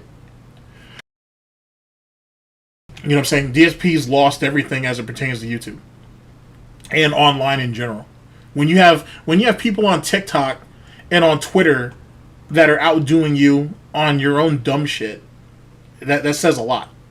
He's at the bottom of the fucking barrel. And he won't get a job because he's able to squeeze just enough out of a bunch of idiots that he doesn't have to. But, I don't think it's going to go on for too much longer. I think he really wants to go into the podcast shit, and if he can pull $150, $200, whatever, during 4 hours, he's going to take it. You see Wings trying to do essentially the same thing now. Will it work? I don't know. Because supposedly Tommy C is going to be their third person. So, for the Lolcow podcast, I should say, with Boogie and Wings. And that shit's, and like I told you, that shit's going to turn into a shit show too. Because Wings didn't come through. Boogie's even more pathetic than he was. And Tommy C can't carry that show. No pun intended. Tommy can't carry all that weight. He just can't. I don't know too many people that could. So, that's my thoughts. Too, and to see, you know, where will I get my I agree, 1,000? Robert. YouTube was the worst thing that ever happened to him. But let me go further than that real quick. Beyond YouTube being the worst thing that ever happened to Darkside Phil, Machinima was the worst thing that happened to him. Because they overpaid him for multiple years. So that overinflated his value. If they paid him correctly, right? Because DSP has admitted that they overpaid him. Because Machinima told him this. If they didn't overpay him all crazy, he might have managed his money better. But I think he would have been even more resentful to your iJustines, your Toby Turners, and all that shit. To be honest, so I think his implosion would have happened years earlier if he was being paid what he was supposed to. To be honest, but because he was living beyond his means, because he was making so much money that he didn't know what to do with it, because we certainly couldn't save it. That doesn't exist. It has led to everything that he fucked up now. Because he flaunted his money, quote unquote wealth, in front of his friends, that's what ended up fucking him over with John and Howard. At least Howard and OJ for the most part.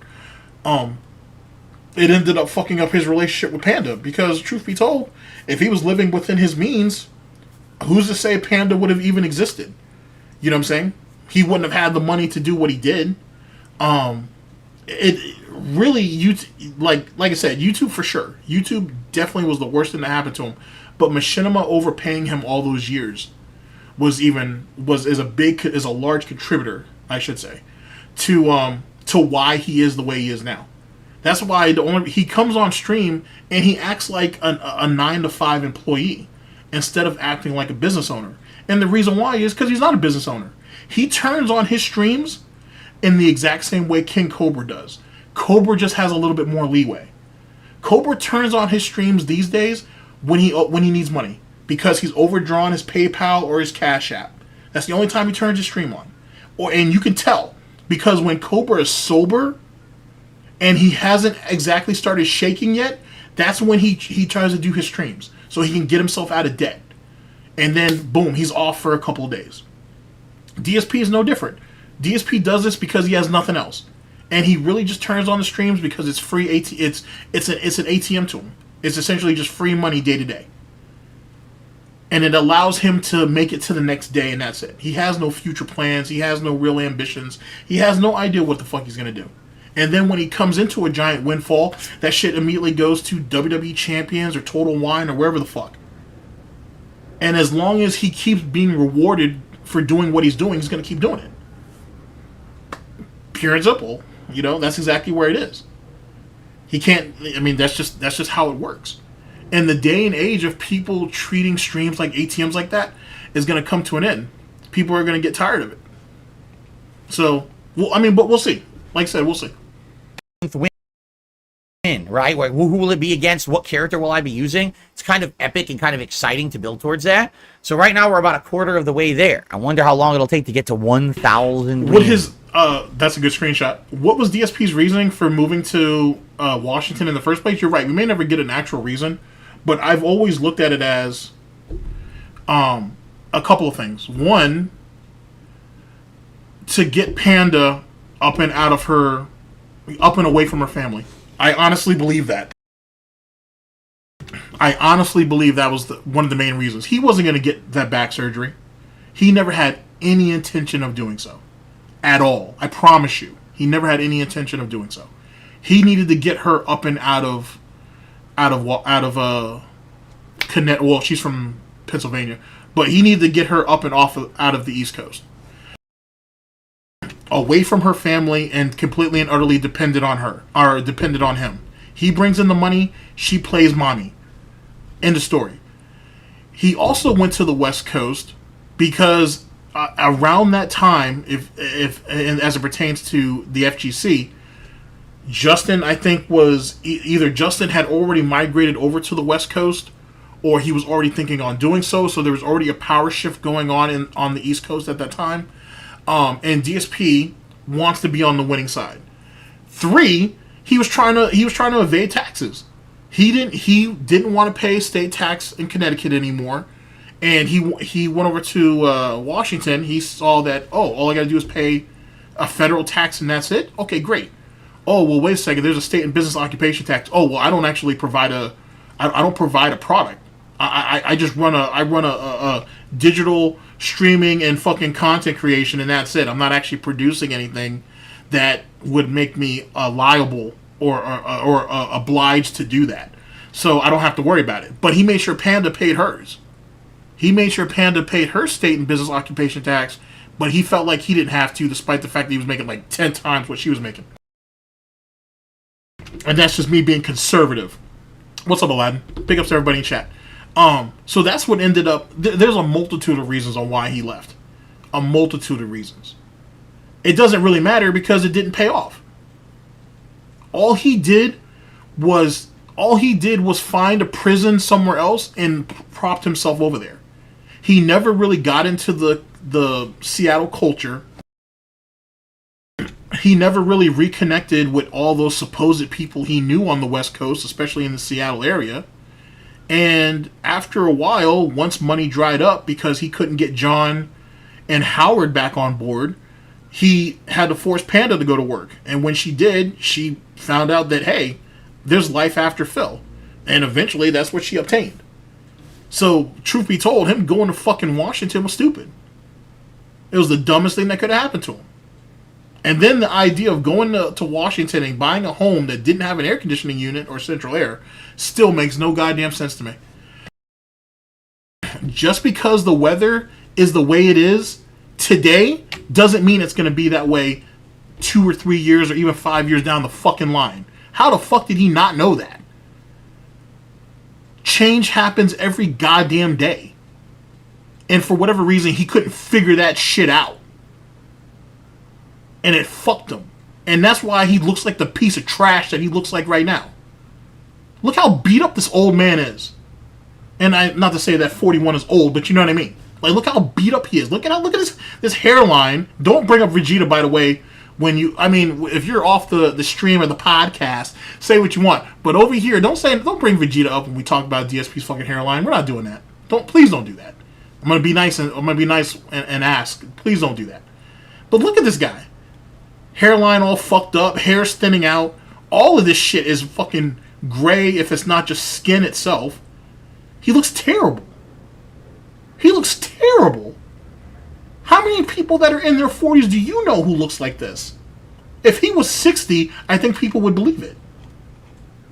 But look at him. He looks like absolute fucking garbage. This is what happens, and this is what I was saying earlier, that despite the fact that no one pressed him in life, or no one put no hands to him, I should say, life itself beat him down. Life itself beat him up. And he wasn't willing to fight back. He wasn't willing to change it. He just let it happen. He just let it happen. Endless. What do I think the Snort Fort looks like today? I think it's a fucking mess. I think it's a fucking flop house. I think the smell is atrocious. I think just the ants and the roach activity already tells you there's problems. The fact that you can't walk on his floors without slippers or some type of shoes, not socks, without slippers or some type of shoes already tells you something. The garage is probably a fucking mess. There's the leaking. This is the thing I really want you guys to take in. The leaking pipes that are in the bathrooms, that are in the kitchen, and probably just under the floorboards themselves. He's cruising for a major problem in a couple years, if not sooner. If I had to guess, it's just a major fucking flop house. And he's waiting for some type of windfall or something, and that's why he doesn't want to fix it. You know, it's literally the meme of the house is burning around you and you just keep saying it's okay. So who could say? And then I'm hearing, let's see here. I remember someone was talking about how Jasper was shitting on the floor, or he was attempting to shit on the floor, and DSP was like, "Oh, I don't understand what's going on. We cleaned the litter box." Do any of you remember?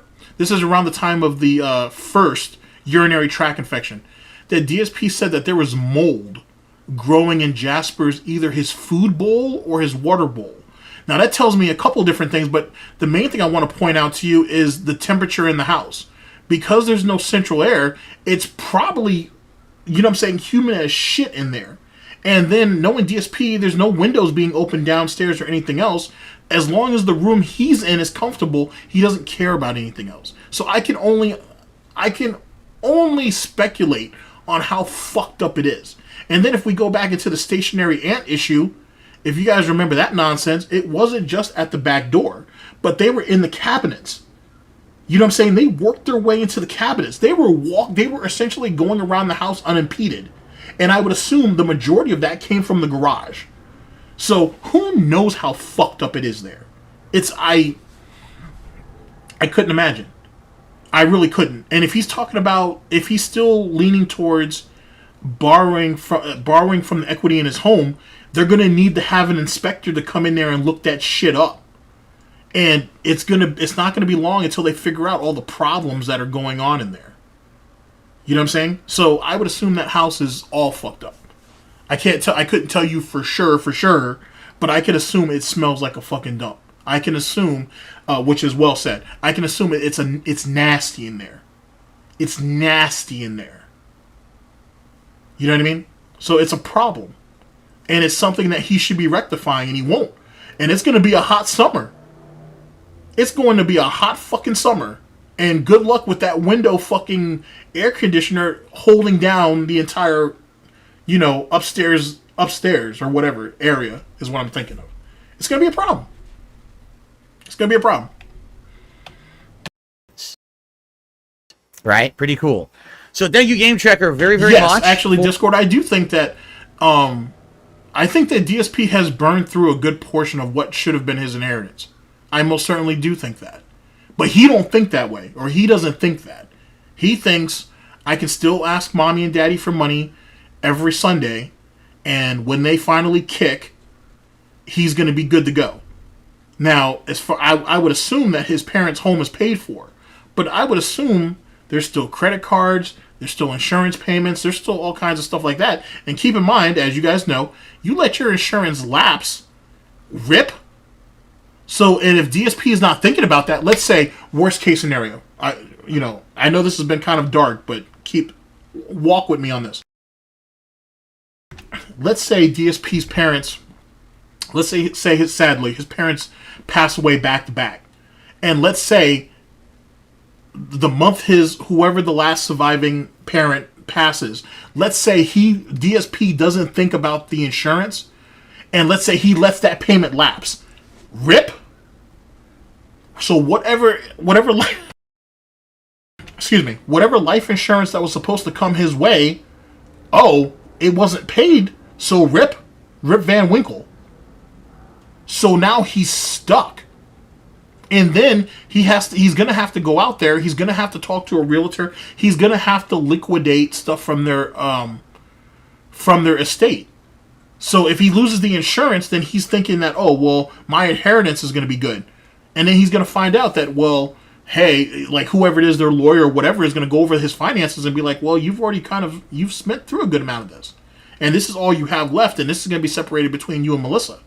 And then there may be some personal effects that your father and mother might want you to send off to this family member or to this family member and this family member. And if the insurance lapses, going back to my theory, someone has to now pay for the funeral. Someone has to pay for this and that and the third. And I don't think he's going to be ready for that. Let alone putting the house on the market and getting ready to sell it. On top of whatever other financial obligations that may be left to him. What I'm saying right now would make his fucking head spin because he's not thinking about those type of things. You know what I'm saying? Most of us aren't. Because most of us aren't sitting there thinking about what's going to happen when our parents pass away. At the same time, most of us aren't waiting for our parents to pass away so we can try to keep moving forward with our life financially. So, It's a absolute fucking mess. He's gonna find out that there's gonna be little to nothing left to him. Like I said, what little insurance money or not inheritance money is there, insurance money, and whatever he can get for selling their house. That's pretty much it. And I assume it's not very much. For the tip, I appreciate that. I received another $6 I don't know what the tip. full details on that, but I'm pretty sure that his family had to come together to pay his aunt's debt. Yeah, I'm glad you actually brought that up. She was the one. I think wasn't she the one with the gout and who was also a lesbian? And I don't know. DSP made that shit sound really weird. But yeah, she was at the home or whatever the case. I wonder if she's the same aunt that kept falling in his condo, which is the reason why they had to get her up and out of there. And DSP splurged that money too. That was the money that was supposed to help him pay his mortgage, and he just shitted that up each and every month as well. Anywho, yeah, she left them with a bunch of debt. She basically left her family with a fuck you at the end, which shows you how that family gets down a little bit. Now that's just one person. And it shouldn't be expected otherwise.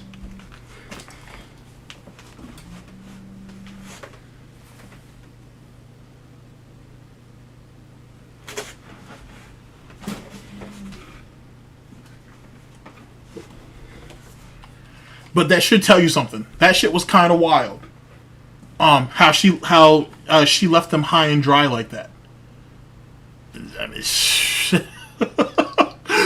what can you say?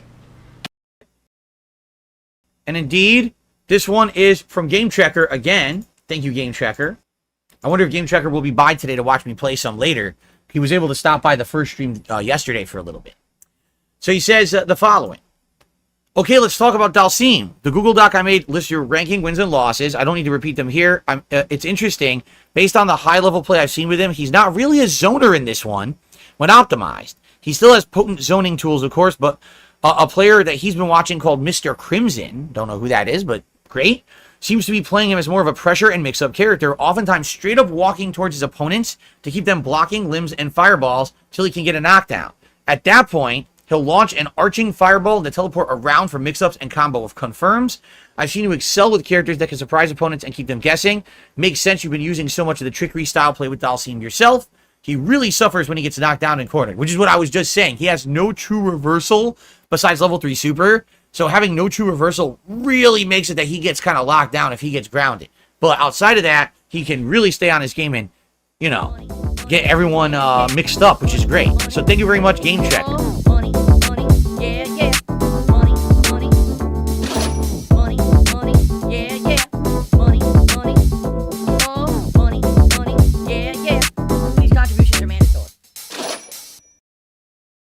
Turn all the. It's low tier god.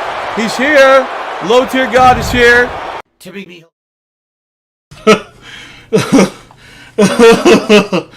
Oh, that's fucking special. Okay, all right, chat. I got one more, and then we can wrap up. Oh boy. Let's see here. I'm sorry about your loss. Losing your father like that. Yeah, well, first off, I'm sorry about your loss, man. Losing your father like that. DSP is not going to think about any of that. All that's going to get fucked right off. Matter of fact, just from what you're saying here, it makes me wonder if he's going to try to pass the debt, if you will, or the cost of his parents passing on to the rest of his family. Now that I think about it. Damn, that's something to really make me think. But like I said, prayer hands in chat for one of our fallen. Jesus Christ, I'm sorry to hear that. God damn. Oh boy.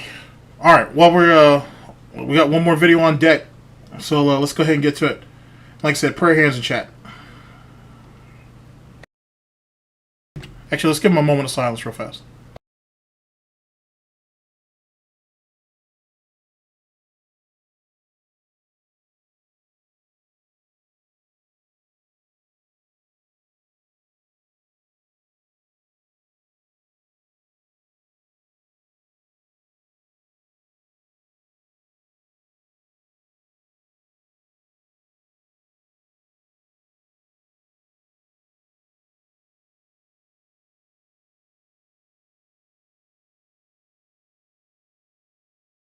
Hate Army General. Shout out to Hate Army. Your name is Hate Army? Saying Hate Army shit. Hate Army shout out. Good vibes to the Hate Army. Shout out for hate. The other thing I would like to talk about. All right, ladies and gentlemen, we're here in the closing in our final stretch, I should say. Let's see what our video in question is. Brought to us by Hate Army. Let's see, DSP running away from. Oh no, not that. We're gonna talk about that on another stream. Let's see here.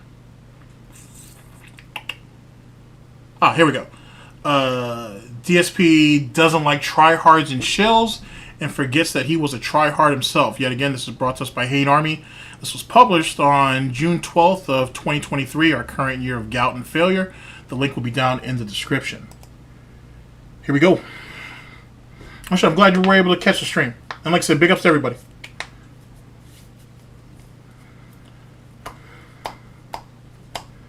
Praise be. Let's go. Is an update on Street Fighter 6, all right? And people are obviously interested. Am I doing better or worse? Am I getting better or worse at this game? What's going on with each character that I play? We have an update. For those who weren't here yesterday, maybe you weren't here yesterday because there was only one gameplay stream. I tried Mono. So yesterday I tried Mono. Now here's the thing, all right? Something weird happened yesterday that now people are trying to explain to me why it happened, and I'm kind of like... So far, I'm liking Street Fighter 6. I'm having a good time with it. Had a good time with KOF over the weekend, as well as hopefully sometime this week I can try 7 Days to Die Alpha 21. I heard they made a bunch of different changes, quality of life, as well as other stuff. So I'm looking forward to see how that plays out as well. So I'm having a good time all around, to be honest. I'll be honest, I'm not too happy with how yesterday went, but it has nothing to do with the game mechanics or anything. Allow me to explain. So yesterday, I tried Mono, all right? And we went into, as usual, guide mode, learned some basics of Mono, the fundamentals, went into combo trials, learned a few basic combos, you know, basic things, setups, all right? And then I said, okay, let's do it. Let's take Mono online and let's play her. I go online, and it says, here's your placement matches. Now, it's done this with every character I played so far. Okay, great. Match number 1, a high-ranked Dhalsim, who literally zones me. I don't even know really how to fight Dhalsim as it is, but now this Dhalsim is completely zoning me. I can't get in on them. How am I supposed to learn basic fundamentals of a new character I never used before if I can't even get near the enemy? Let's see here. Big ups Aladdin on that. Mortal Kombat 1. I kind of like the idea that you have something old and you have something new, or you have Liu Kang's timeline, plus you have you're seeing some of the classic characters almost in like a switch or an assist type system. I like what I see so far. I want to see more before I make any particular judgments. But I do like what I'm seeing so far. It's novel, to say the very least. It wasn't what I was necessarily expecting, but I'm anxious to see how it's gonna play out. I do see some things that DSP is gonna bitch about later, but you know, if they play this trilogy outright, or if they play the storyline outright, it'll be interesting to see how it works out. But like I said, so far it looks all right. I was always partial to like Mortal Kombat 3 or Ultimate Mortal Kombat 3. To be honest with you, I was always very partial to that system. But we'll see. Like I said, we'll see. I like what I see so far. I guess to answer your question. So the first 2 matches a complete waste of time. There's no way I'm going to learn this, right? Next match, I think, was a DJ. This DJ literally knew exactly how to fight Mono. Every time I tried to do anything, stuffed, counter hit, stuffed. And I'm like, okay, this is kind of weird. These are supposed to be my placement matches, meaning essentially you should be playing a variety of fighters, not people who are, you know, obviously high-level people. These are their main characters. They know exactly what they're doing. They're completely dominating this character's moveset, who I don't even know how to use yet. So this is kind of weird. Then, around the middle of my placement matches, I think I played someone who maybe didn't know how to use or fight Mono that well, and I ended up getting like a string of command throws. And with Minnow, the way it works is when you get a command throw, every time she lands one. DSP has kind of always had a problem fighting at range or at distance. DSP is a mid close range person. He relies on he relies on counter hits, reversals, and anti-airs, and that's essentially his gameplay. To be honest, he doesn't have any real defense at all. If he blocked more, he wouldn't get hit as goddamn much. He also has an ego, so once he learns how to parry, he's going to try to parry everything to try to come across as flashy or whatever that bullshit is. That's going to eventually get faded out. And that goes back to, that's something that he shares with Low Tier God, where they like saying, oh, well, this person didn't do anything impressive or this, that, and the third. Bitch, I'm trying to win. I'm trying to win. You know what I'm saying, to be honest with you? I'm trying to go for the W. I'm not worried about doing impressive shit. And if I was focused on that, guess what? I'm going to take my ass into the lab and I'll practice. Or I'll practice those things. So that's essentially what his gameplay is as a whole. And not to be... And truth be told, Low Tier God has the same problem too. He has a really hard time fighting at a distance. He has a major problem with that shit. And he always will, to be honest. And yet, I still put Low Tier God above DSP. They become more powerful. So it's like, I land one, it does a good amount of damage. I land the second one, it does a giant amount of damage. I do the third one, it takes like a third of their energy bar. It's like insane. So I think the third person I beat, I like dominated, and then the fourth. Yes, DX, that's exactly what it is. Phil, DSP, Darkside Karen, he wants everybody to play a certain type of way that works to his benefit. If you can't fit that mold, you're cheating, you're guessing. When in doubt, random super come out, whatever. And truth be told, that yet again is just another example of how limited he is as a player. To be honest. And Low Tier God too. It's what happens when you depend too much on pattern play or flowcharts. That's literally what it comes down to be honest. Any Luke advice? Not to say that I'm anybody about anybody, but I would say, to be honest with you, look up Luke's. There's a bunch of videos on YouTube, you can find this. Look up videos on his basics and his bread and butters and build off of that. And that's how you're going to figure out what fighting style works for you. And I base that off of Ryu because same concept. Are you going to work your fighting style around your fireballs, your uppercuts, your hurricane kicks? Are you going to try to be a bit more combo oriented? Are you going to try to give yourself a jack of all trades type situation? Once you get the basics down to where you don't even have to think about it, then that allows you to build up from it. So that's my best advice to you is get his basics down, get his bread and butters down, and then build off that, my friend. And build off that. I will also say, use whatever works. Keep an open mind and and go over your match footage later on. Wins or losses. Mainly your losses. Go back over them. That's the reason why it's kind of like a theater mode. That's why it exists. And go over and see what your mistakes are.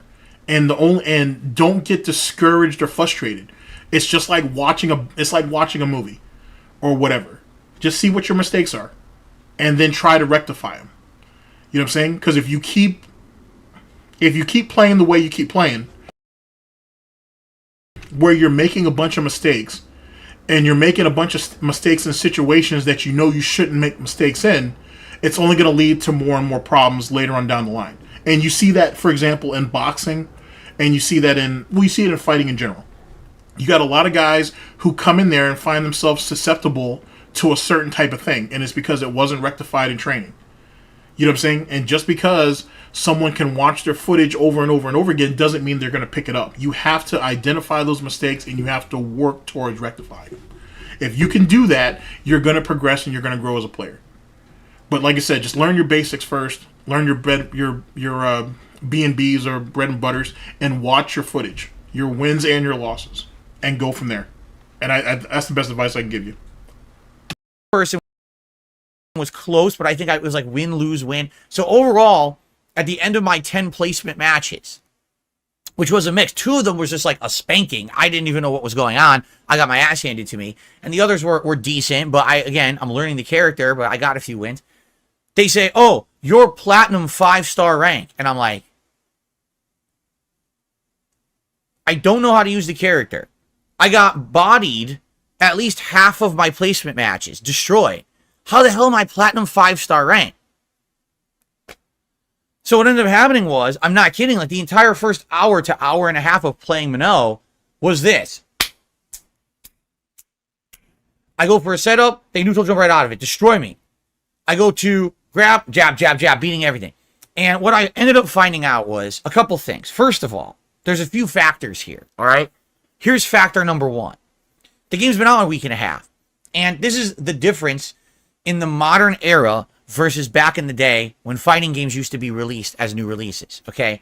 Back in the day, you didn't have people who were so obsessed with these games that they microanalyzed and utterly dissected them within a couple days of them being out, right? When a new fighting game used to release, it took a process of weeks to months for people to learn advanced strategies, combos, and the like.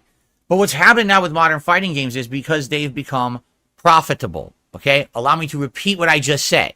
It's not because of hype. It's not because of popularity. It's because of profit. People now feel that if they can completely blow up a fighting game and just here's everything about it within a week, they're going to get views. They're going to get popularity. They're going to be able to go play in tournaments and destroy at tournaments and win the $1 million prize pool. It's all about the money. This is not how it used to be. It used to be a very fun, casualized environment where you could take your time slowly learning a game against everyone else. And no one was of this insane mindset that I must master this game within a few days. People have now, lives. keep in mind, this idiot is someone who, this is someone who basically did all of his tournament, not even tournament, all of his fighting game experience comes from this one arcade in Connecticut. On top of that, he can't tell me that there weren't tryhards back in his day. There've always been tryhards as it pertains to fighting games. There are people that used to fucking feed fucking machines quarters. That's the reason why that shit was so profitable. So how the fuck are you gonna sit here and say that there weren't people who weren't obsessed with getting good in games, and the only ones who did, the only reason why it's like that now is because of money. First off and foremost, the accessibility. Not everybody had time or had the money to sit there and sink all this money into arcades. But the ones who did took advantage of it. The ones who couldn't do it all the time, when they did, they tried to get the most bang out of their buck.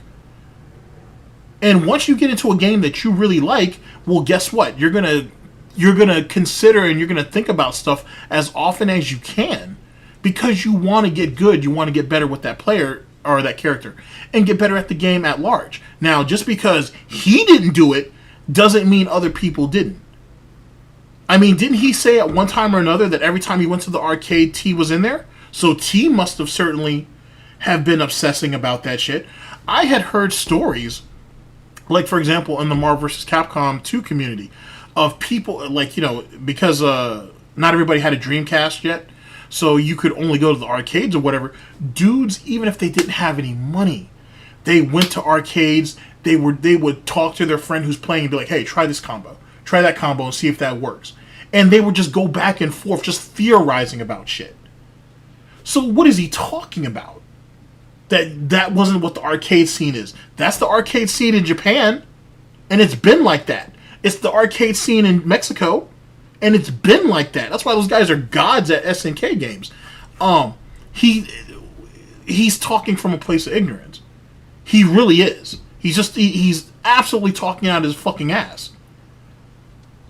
No matter what it is, from cards to checkers to board games or whatever, you're always going to have people that are going to be ultra competitive and who are going to make that their out and out mindset. It's been like that for every game that's ever existed. I remember James Lesser has a video talking about it, and he's absolutely right. Everybody does that since the first game that was ever made. It's just how it is. Just because you didn't see that, or just because you didn't have the dedication or devotion to it doesn't mean other people do. And I really, I'm really sickened by the idea that his coping, everybody has to be on his level when it comes to his cope. But then later on down the line, he's going to tell you how he's different, how he's special, how he's unique from everybody else. I've never really understood that concept, but you don't get both. You can't be leaps and bounds above everybody else and then say, oh, well, not everybody else obsessed like that. Not everybody tried to find every little nuance about a character and whatnot. Not everybody grinded out like that. You're full of shit. Just because you had to wait for mommy and daddy to take you to the fucking arcade once or twice a week doesn't mean there wasn't guys in there tryharding. Just because you were there twice a week on mommy and daddy's dime doesn't mean other people didn't do their fucking chores, didn't save up their allowance money, and didn't go out there every chance they got. There's a difference. You can't sit there and be part of the group and then say you're above the group. It doesn't actually work like that. And that's exactly what he's doing. They were just sitting around playing Street Fighter constantly, okay? So there weren't 5 zillion combo videos all over social media. There wasn't every single person streaming 24 hours for 4 days straight. You know what I mean? There weren't day one tournaments. It's nuts. It's just crazy how things have changed. And then he lying too, because if any of you followed Marvel vs. Capcom 2, it was Combo Video City back in that day. Same thing with CVS 2. Same thing with Third Strike. Even Super Turbo to some extent. So what the fuck is he talking about? Combo videos have been around as it pertains to Street Fighter games forever, since people had the means to do it. Especially when that stuff came to console. Back in the day, how things were with fighting games. Flashback. Darth Tonius did a 59-bit cheer and says, did you ever play in Super Turbo tournaments? You're pretty good. Yes, I did. Essentially, I played in Street Fighter tournaments starting in the late 90s for games like Marvel vs. Capcom 1 and 2. And I really loved those games, and even though I was a top player in Marvel vs. Capcom 1, I really jumped into the competitive scene at the very end of the game's life cycle, so really it was all about Marvel 2. I was good at the game, but I was never a top competitor. I would go to, like regional qualifiers, like East Coast Championships and the like, and I would do all right. I would usually make, like, top 20, but I would never really get past that. And it's a shame, because I think Marvel vs. Capcom 2 is one of my favorite games of all time, but I just never got to the level where I could be a top performer. But I was a huge shit talker, that's for sure. Then, during that time period of the early 2000s, I realized I think I liked more straight-up fighting games than the more cartoony, action-based, tag in and out, wave dashing kind of games that the Marvel series was. So I started playing games like Capcom vs. SNK 2, Street Fighter 3 Third Strike, and Super Street Fighter 2 Turbo. Incidentally, I think Super Turbo was the one I liked the most, and that's the oldest game in the series. That's the original game that put Street Fighter on the map and made it the staple for competitive gaming. And that's why he has such an obsession with Super Turbo. And truth be told, he was never shit in Marvel 2. Ever. He probably wasn't shit in Marvel 1 either, but he definitely wasn't shit in Marvel 2. Marvel 2 is way too fast-paced of a fucking game. It requires too much execution. It requires too much creativity and whatnot. You gotta be a forward thinker to play games like that. To play Marvel 2 that fast, at that level. And I think what it is there was a lot of hype there. A lot of people built their names and shit, and he thought he could weasel himself in. He's like Tipster. He thought he could go ahead and grift off of another fucking community, and he got lit the fuck up. And then he went to something that was a little bit slower pace. It's like that. And that's the reason why he gravitated to Super Turbo. It's Super Turbo, for all intents and purposes, is very straightforward. It's not crazy complex. There are some amazing shit you can do in it, but DSP doesn't have to do it. He can do just enough to win, or just enough to keep him relevant, and that's all he did. Nothing more than that. I should say. So, over the years, I played the shit out of it at every tournament I could get my hands on it, on Arcade Cabinet. I played the various console versions of it. And then, out of the blue, at EVO 2005, I don't even remember anymore. I think it was EVO 2005. I got 4th place in the entire tournament. And the top 3 placers were Japanese. I beat all the American players that year at the game to basically become the top-ranked American that year. Of course, there was tons of controversy because that was the first year that Evo adopted console versions of games over arcade. Everyone complained that the console version of Super Turbo wasn't valid. It wasn't similar to the arcade. So then the next year in 2006, I proceeded to win Evo East, which was the East Coast qualifier for Evo. I don't know how. Like I said that he'll Aladdin. I think he'll play the game for at least a year. You know what I'm saying? At least to get through the first season of DLC characters, to be honest, and leading into the second season. That's my best guess. But yet again, there are plenty of other people who are saying 6 months. Some people are not even sure if he'll make it 3 months. But I'm going to say at least a year. At the very least, I'm going to say at least a year. But we will see. And as it pertains to Street Fighter 5, or sorry, as it pertains to 2005 Super Turbo and all the controversy and all that nonsense, you guys know the story. It went to console. It went to it. It was an inferior port. Everybody laughed at it. No one took it seriously because everybody knew it wasn't a good port. DSP bought it, grinded it out, showed up to Evo like 4 days early, grinded it out, and then made fourth. And that was the best that he could do in a tournament that no one was really taking seriously. That's what it comes down to. It wasn't any controversy or anything. You were running around like you won something serious. And one, you didn't win. You didn't win. And two, you sat there and tried to prop up fourth place, number one ranked player in North America, and made it and try to make it seem like that was something people should respect. Who cares? It's fourth. It's fourth. He couldn't even get into the top three. If he had said second, maybe he would have something to boast about. It was fourth. It was fourth. The fact that he still holds on to that shit is pathetic. Latest version of Super Turbo, which was called Anniversary Edition. Then I traveled the country, going to every qualifier and winning all the qualifiers and or placing top 3 in every qualifier that I touched. So I pretty much proved that it wasn't a fluke in 2005, that I could hang at a top level no matter what version of the game I played. Okay. Then in 2007, I did it again. There was another new version of Super Turbo. This one was called Capcom Classics Collection 2 on the PlayStation 2. And this version, again, I was placing. I won Evo East, and I was placing or winning at all the qualifiers all over the country. But then in 2007, I got burnt out. It basically said, man, I've been doing this basically as my hobby and my major focus of sinking money and time into it for like 8 or 9 years.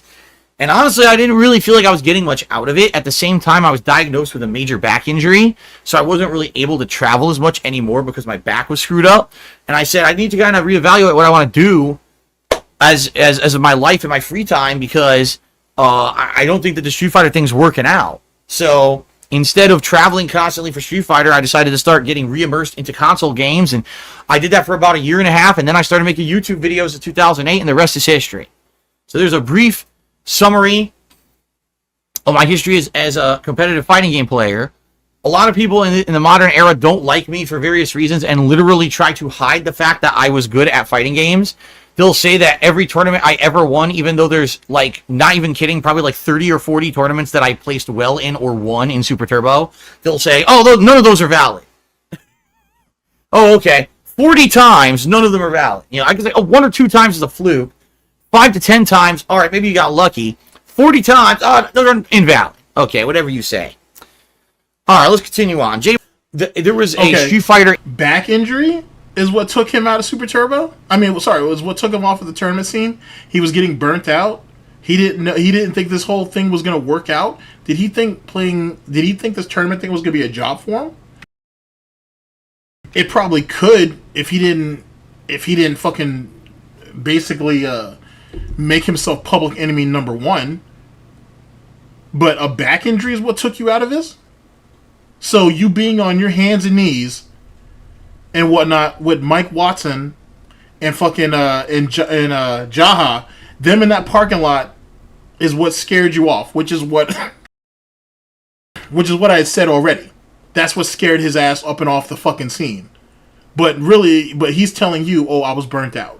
Oh, I don't think this thing was going to work out in the long term. Oh, my back hurt. My back hurt. And that's what got me out of... That's what ended up taking me out of this. Holy shit. My back hurt. Okay. All right, whatever. Oh, that's so good. My back hurt. All right, no problem.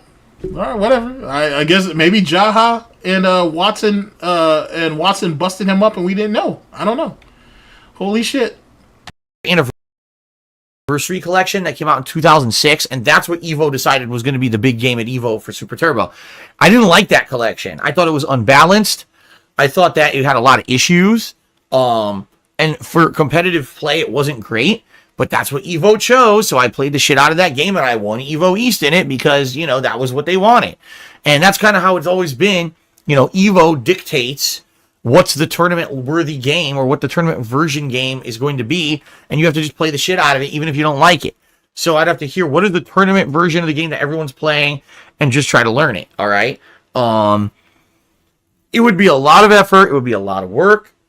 Could I do it? Yeah, if I actually hardcore dedicated myself to practicing the shit out of a game, I know I could play at a competitive level. But what's the sacrifice, okay, that I need to make? I would have to basically be playing these games 2, 3, 4 times a week, which means half my streams are going to be that fighting game. How many people are going to want to tune in to the same fighting games that many times a week, right? I don't have any time outside of my streams now to practice fighting games. There's no offline time for me to be doing this. So I don't know when I would do it. I don't know how it would happen, you know? It would be a ginormous sacrifice, and a large portion of my audience might get turned off and say, I don't want to see Phil play this constantly, and now I lose a big part of my audience, and I can't do that. This is my living. This is my livelihood, is doing variety streams, having people come by and enjoying the streams. I can't change my content up overnight in order to say I want to become viably competitive at Super Turbo again. Okay? I realistically don't see myself ever becoming competitive again in another fighting game unless, let's say, Street Fighter 6 has good online play, is a game that I enjoy playing. It's not one of these fucking games that's a pattern game for scrubs and is easy to learn. You know, I want a game that has a competitive edge. You do a lot of work to learn the executions and the strategies of the game, and it's unique and fun, and it's not just about hype and bullshit, but the game actually is competitively viable.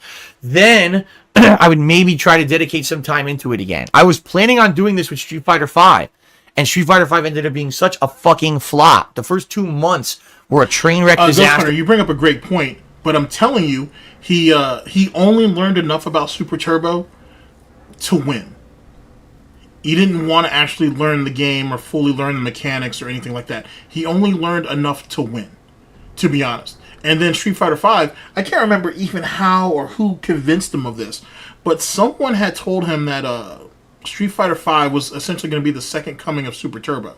And he actually believed it, which is not surprising. But he actually believed it. He actually believed that's what the situation was. And then, well, womp womp. No one could consistently play the game or have any fun with it. By the time the game worked, we realized the game was utterly broken with massive frame delays. The game sucks. And it never got better. As much as they tried to pretend that they fixed it, they never did. It just added more and more bullshit to the game, and it's just not a fun competitive game. I'm sorry. That's my opinion. So Street Fighter 6 is different. Maybe one day, yes, I would practice Super Turbo, enter a tournament, and see how I do again. Or maybe Street Fighter 6 comes out. Oh my god, it blows me away. I'll play it at a level where I'll play it maybe a bunch a week. You know, when Street Fighter 4 came out, I played the shit out of that game. Like, every night I was playing Street Fighter 4 for weeks and weeks. And then even when Street Fighter 4 was getting older, I still played like 2-3 times a week to try different characters. Remember, Dan Madness, Ryu Madness. Actually, the Madness. I'm glad someone pointed that out. Hum along if you can't sing along. Yeah, you can literally hear him like rocking back and forth in front of the mic. You can really hear it, like that inflection, if you will, when he does that. That shit's wild. Series that I used to do. I would love to do that again if there was a game that I feel gave me enough interest that I would want to do it. Right now, fighting games aren't doing it for me. Okay. End of flashback. You know, with the level of stuff we're seeing in Street Fighter 6 only a week and a half in, it would have taken 6 months for them to figure that out back in the day at minimum. But this is the difference between now and then. Now, everything has become a competition. Everything has become, you must know everything right away. We must destroy these games right away, rip them apart. So within a week, everyone knows everything. Okay? So it's hilarious to me. Oh, I'm just going to pick a character for the first time. Okay, here we go. So I get a couple hits in, I could do like maybe 20-30% damage tops. If I make one mistake now against anyone in ranked, they punish my mistake for like a 60% damage combo. I want to repeat that. More than half of your life bar gone because you got hit once with every person you fight in ranked. This is not, oh, you know, a couple people. Big ups to Hate Army for having all these women in the background while DSP is bitching about 60%. Yeah, I appreciate that. I appreciate that. So we have a 40% chance that Catherine's downstairs crying about this. Big ups. One knows these extended dash cancel combos into super, into everything. It's like, what the fuck? Like, did you seriously just sit here for a week, sit labbing till you mastered this combo, and now you do it every match? It's ridiculous. And some of the things I've seen already, I mean, it's like, this is master level stuff, and they're doing it within a week. Now, listen. Some people are going to say, well, then you're just not good enough. You're right. I have not been a competitive fighting game player for a very long time. This is very true. And being out of the loop, I don't have that ability to pick up on everything as fast as probably most other people. It's going to be slow going for me trying to get better at Street Fighter. I mean, look, I'm still losing to basic drive impact implementations, right? I still haven't gotten the ability to just respond to drive impact on the fly. I'm trying, and I just get hit by it all the time, and it's annoying. It really is. When I'm trying to learn a new game and I'm getting beaten by a basic tactic. So, yeah, I have not sat with one character in the lab, practice combos till I got it down to a 60% punish combo that I can now execute every single round. Why? Because I'm trying to put out entertaining content for you guys, and that does not constitute mastering one character and being tournament ready. If that were the case, I literally would have picked one of these fast characters like Ken, Cammy, Jury, Guile, Chun-Li, DJ, Jamie. I would have used one of that kind of character. I would have just played that one character all week. That's it. You wouldn't have seen any of the variety. I picked 8 characters. It's ironic because some of the characters, if not almost all the characters he mentioned, are all considered top tier. And someone in the chat said he needs to switch to mono controls. He probably does. He probably does at this point, to be honest. Because it's starting to get... His execution is just not there. It never really was. 8 characters so far, you would have seen one character. That's it. And everyone would have complained, oh, that's boring. And I would have said, fuck you. This is how you win in tournaments, right? And I would have just sat there learning that character, practicing constantly, get good mentality, and I would have had master level gameplay by now, dominating people online. And it would have been incredibly... That's not true, because if he doesn't know the great screenshot. If he doesn't know the matchups, you having a grasp on the character in question is one thing, or good for you. But if you don't understand matchups and if you don't understand the strengths and weaknesses of your character, that means nothing. It legitimately means nothing. You'll only get so far, I should say. Fucking boring. Because I'm making content to entertain my audience who likes a variety of content. I'm not making content to become a tournament level player, you understand? I easily could have just sat there and played with the same character over and over. But I'm not doing that. In fact, playing with a new character now, a week and a half in, is a setup for disaster. You know you're going to get bodied because most people playing ranked are people playing their main character and they know everything about the matchups and the character, right? I don't. I'm literally starting from square one every time I pick somebody new.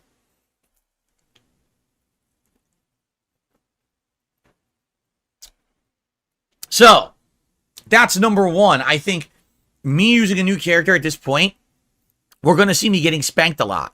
Until I learned the basics of said characters, I don't know how I'm going to hang when I don't know even setups to get to a point where there's a neutral game that there's options for my character while everyone else knows how to beat everything. Like literally with Mano, here's how bad it was. Mid-range. So what are her options? Command throw, mix up into command throw, hit string that's safe. If it hits, hit confirm into a combo, or neutral jump. Okay? Literally, no matter what I did, I got stuffed. Go for a throw, jab, jab, jab. Okay? Or neutral jump over my throw, destroy me. Go for a setup. Oh, well, we know that that's not safe. Jab, jab through everything I do, combo. It was pretty bad. Like, there was even, like, things that the guide had said about Minot. They were like, oh, do this, do medium punch, medium kick. It sucks them in. It leaves them in neutral. Now you have options. Completely false. Because DSP, because DSP has relegated himself to the lowest fucking common denominator. He's lost all willingness or the drive to be great. Because being great requires too much. Every move that you make in your life, from the time you wake up to the time you go to bed, your next move should always be your best move. For DSP, for people like Wings, for low tier God to some extent, that's too much. It requires too much. It's easier to just scrape the bottom of the barrel. Let me reword that. It's easier to just get by than to take the risk and be better and do better. That's at least my opinion of it, to be honest. If you're not stepping out if you don't go through life every day trying to be the best that you can be, you'll never ever strive to try to be great. You know what I'm saying? And that's what it is. DSP has the mindset of, no one wants to see me be great, so why should I even strive for it? What's the point? And it goes back to do for self. Before anybody ever will acknowledge you for anything, you have to be able to acknowledge yourself. At the end of the day, the person that's in your corner always is yourself. If you can't see that, or if that's not enough for you, excuse me, if you can't see that, or if that's not enough for you, then you're already fucked. Belief in yourself will trump out any belief anybody ever has in you.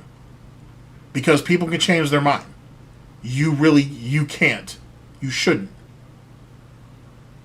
And that's what makes a lolcow a lolcow. They're too dependent on what other people think about them. There are plenty of people online who grind out every day, who make a living, and do well for themselves, and you don't know who they are. And they're not out here trying to treat this shit like this is a popularity contest. They're not out here trying to follow every single thing that people do because it's successful. If you don't come to terms with yourself, no one else will. It's not difficult. You know what I'm saying? But everybody needs to find their way. DSP had a taste of what it was like to be somebody for once in his goddamn life. Fucked it up. And has been chasing it ever since. Wings of Redemption is another one. He was, like I said, it's fair to say that Wings was the kingmaker at one time or another. And he fucked it all up because he never really came to terms with who he is as a person. He based his whole existence off what other people think. And because of that, he couldn't detach from the internet at times that he probably really needed to. You know what I'm saying? And you're starting to see that now. You see that like in the commentator community, where a lot of these guys don't know when to disconnect. Like, come on, put in the work, and then log off. A lot of these guys can't log off. They're too desperate to know about what people think about them every minute of the day. And that shit will kill you. That shit will literally drive you insane and will literally kill you. You know what I'm saying? If you should never let someone else dictate what your self-worth is. Ever. Ever. If people don't like it or don't like you, that's fine. Keep it moving. That shouldn't stop you. Because if one person can shake you, 100 people can probably break you. It's simple mathematics. After you do that, they have options, but you don't. They can actually mash jab and beat anything you do before you can do it after that target combo ends. So, you know, these people have already learned the ins and outs of characters that I'm just starting to use, and they know how to dominate them. So it was kind of like that. I almost feel like the whole first 2 hours that I was playing Minot were almost a waste of time because I didn't know anything. By the end of the 2 hours, I had played a couple of Minnows who were doing some mix-ups. Like, they have this hit string that goes into an overhead. You could dash cancel out of it, and now you have, like, an option with a combo or a throw. So I was starting to implement things by the end of the gameplay, all right? But totally admitting here, I got destroyed. Like, to give you some perspective, here's the chart of me only using characters for the first time. This is not representative of when I went back and I played again with characters such as Blanca, Lily, or Dalsim. This is just first time gameplay with each character, okay? I got utterly demolished using Minnow yesterday. Like, completely destroyed. Look at that. Only 61 wins, 102 losses. That is an awful record. No one's going to dispute that. In fact, again, for these first time matchups, I've actually now lost more than I've won, and it's mostly because of yesterday, okay? But now, in the last video, he talked about the race to 1,000 wins, right? He's going to hit 1,000 losses before he hits those wins. At least the way it looks. The way it sounds. That's how that's going to play out. Do I think DSP cries himself to sleep? I think DSP has drunken himself into a stupor enough times to where he has self-walloped in his own piss and liquor. For sure. I think he has heavy regrets on what his life has turned out as. Most certainly. He's not actually striving to do anything. He's just settling for whatever he can get. To be honest.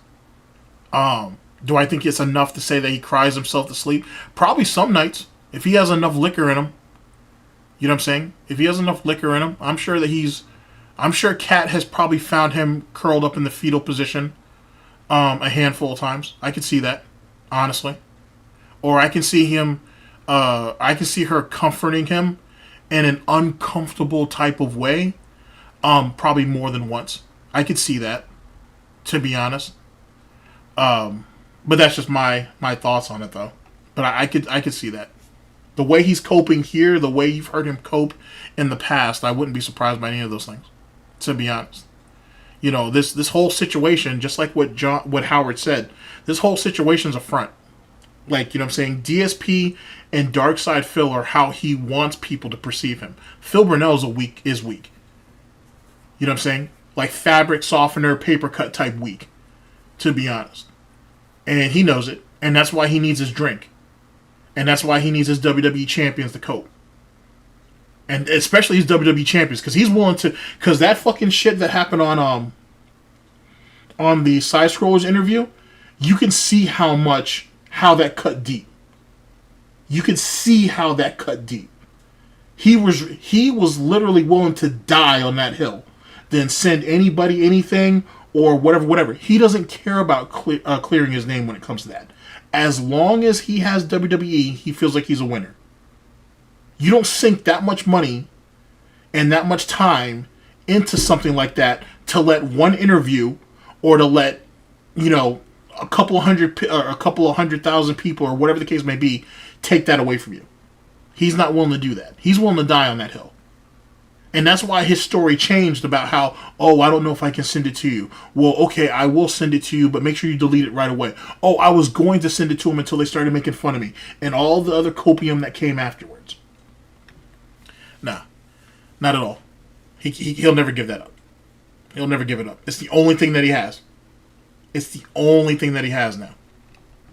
I'm not going to let this beat me. I'm not going to let this discourage me from continuing on and trying to get better and learning these characters. Truth is, even if there's a character that I suck with... I mean, eventually that app's going to have to go down. It's a major moneymaker. I can't remember who did a video on it or talked about it, but it brings in a lot of money. But eventually they're going to want to have something new come out. You know what I'm saying? Eventually WWE is going to want to have another game to come out in another couple years.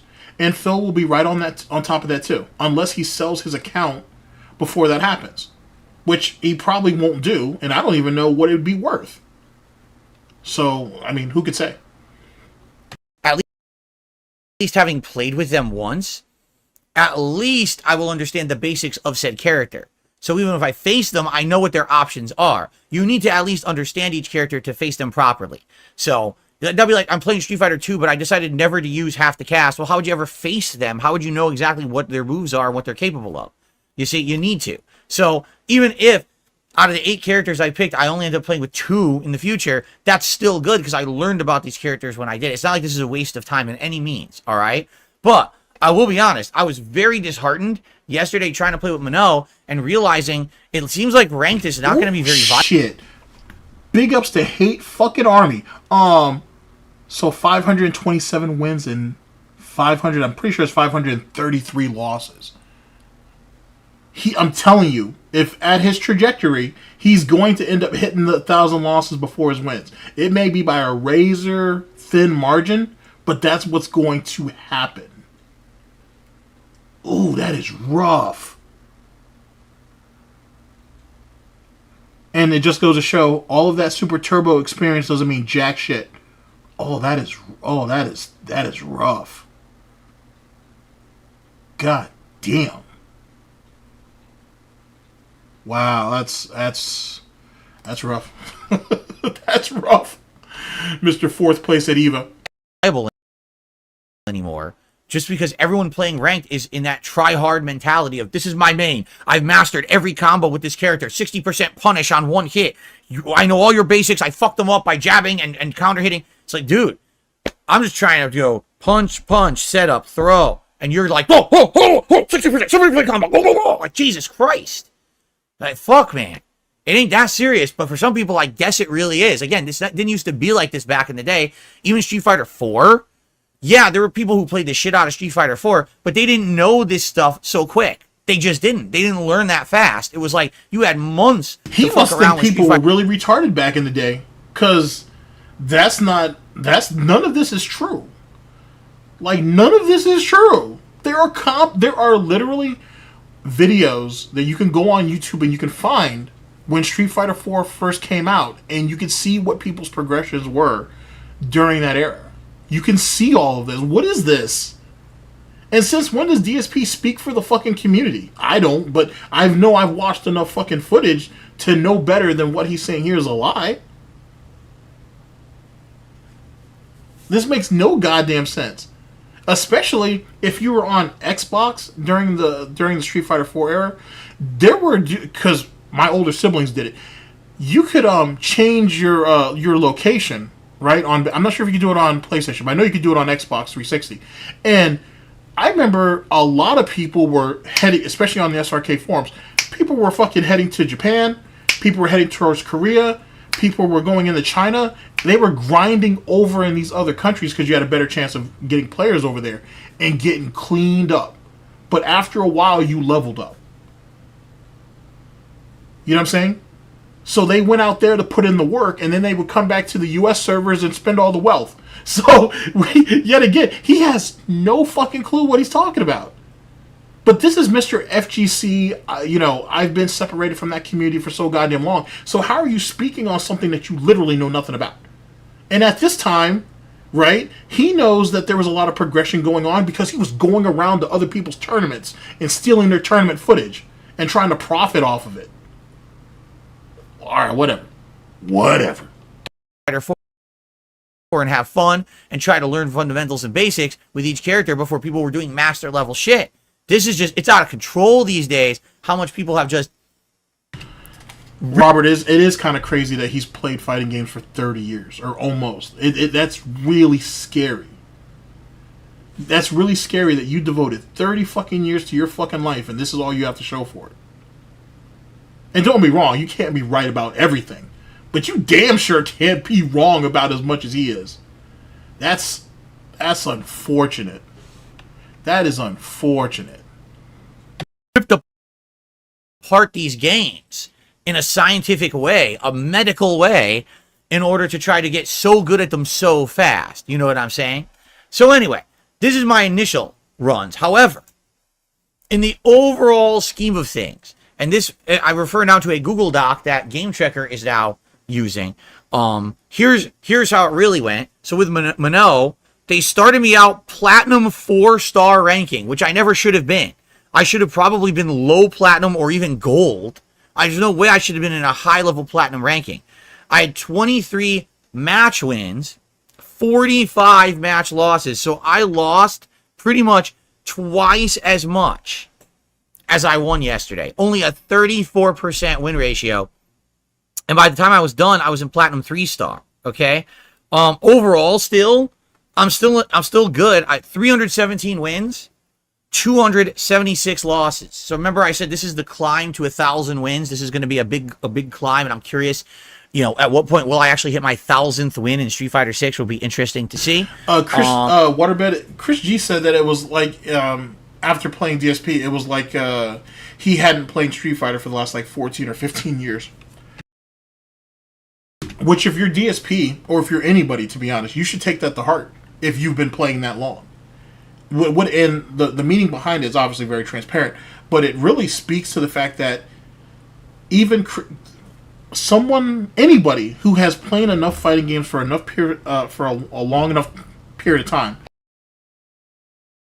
can identify if someone doesn't have the basics down, or whether they have an understanding of the game itself. And clearly that's something that Chris G didn't see out of DSP. You know what I'm saying? If you watch the stream fully, or if you watch the end of Chris G's stream, he even says, hey, here's this bread and butter here that was in Third Strike. Here's this bread and butter here that he could use. Here's this bread and butter he could use. Like, Chris G broke the whole damn thing down on his stream. That's a hard thing to accept. If you're DSP, you should feel a certain type of way about that. But the thing is Chris G's not lying. He's not saying it to be malicious. He's going off what he saw.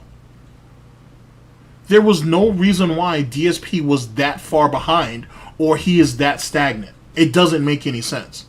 And that's the reason why the Piece of Peace, big up to him, and the Chris G video resonates with so many people. You know what I'm saying? That's why it resonates.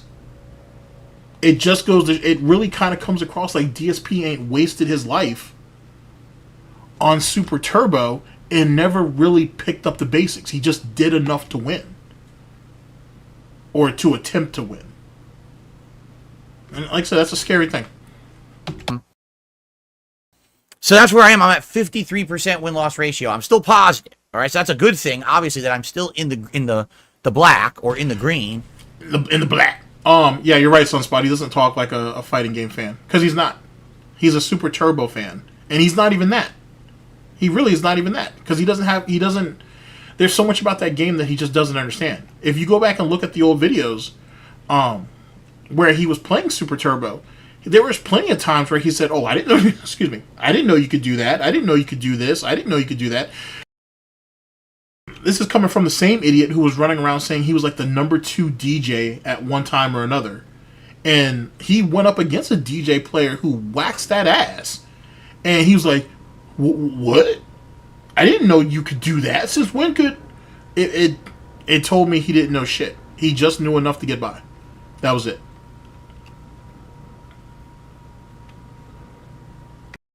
I'm not in the red when it comes to overall win-loss ratio.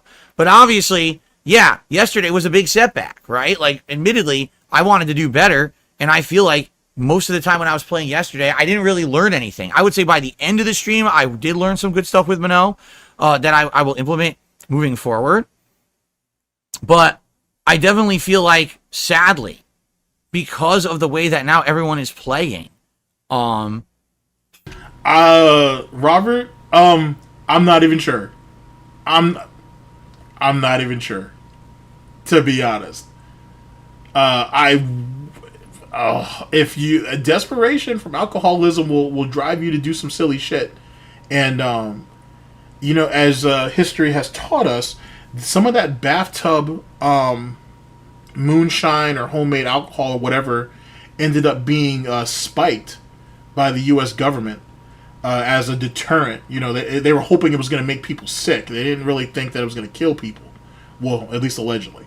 So I wouldn't be surprised if someone like a King Cobra got caught up in that dragnet, let alone anything else. That's a good question. That's a very good question. It's going to be hard to ever do rank. So someone made a good suggestion yesterday. They said, here's what you should do. When you pick a new character now, still do their guide, still do their combo trials, but before you go to ranked, Go to casual. Play casual, play matches for like an hour. At least get your bearings, right? Those matches, you're going to get a variety of players. Yes, you're going to get high-level tryhards. At the same time, you're going to get casualized players too. It's going to allow you to, at the very least, try out some things. There was all kinds of nonsense that went on with that. At the end of the day, cutting out alcohol, it didn't change anything. I don't know how they thought it would. Because at the end of the day, if you want something bad enough, you're going to find it. That's why the war on drugs is... I'm sorry, I don't mean to laugh at it, but it's you can't win. As long as there's a demand, there's going to always be someone that's going to supply. Period. You can't beat that. And even with the danger that comes up now, like, you know, ODing is at an all-time high, given what's being put into most drugs currently. It's not enough to deter. It's something that people are always going to go after, to be honest. And truth be told, we don't want to win the war on drugs because more money more federal funding keeps coming in, and it gets moved around to all these different departments or whatever, and then it just disappears into the ether. You know what I'm saying? Like Al Capone was just an example. He was someone that just needed to be made an example of. That's what that was. You know what I'm saying? He had pissed off some of the wrong people, and they wanted him up and out. And the fact that they were able to make that stick still fucks with me. But then again, syphilis is what ended up getting him in the end. At the end of the day, that's what syphilis ended up doing. You know, that's what caught him slipping. Which leads to this interesting pattern of these gangsters, especially back in the day, going to jail or prison or whatever, and then them dying of cancer, heart disease, and all this, that, and the third. And don't get me wrong, your life is going to eventually catch up to you in certain aspects. It's just amazing how all these guys end up getting killed in prison. It's a pretty interesting situation. Before you're in a ranked environment where everyone is using the main character. Silent weapon. Once the government figures out a way to tax that shit, then it is what it is. You know what I'm saying? Because you see that obviously with marijuana now. You know what I'm saying? And and even the other stuff, as dangerous as it is, or whatever the case may be, if they can figure out a way to tax it and regulate it in some way, shape, or form, even if they give you a weaker product, they're going to do it. But here's the thing. When you start having these legal shops or whatever, you guys all have seen it, your medicinal shops or your what's it called? Recreational shops where you could buy marijuana or whatever.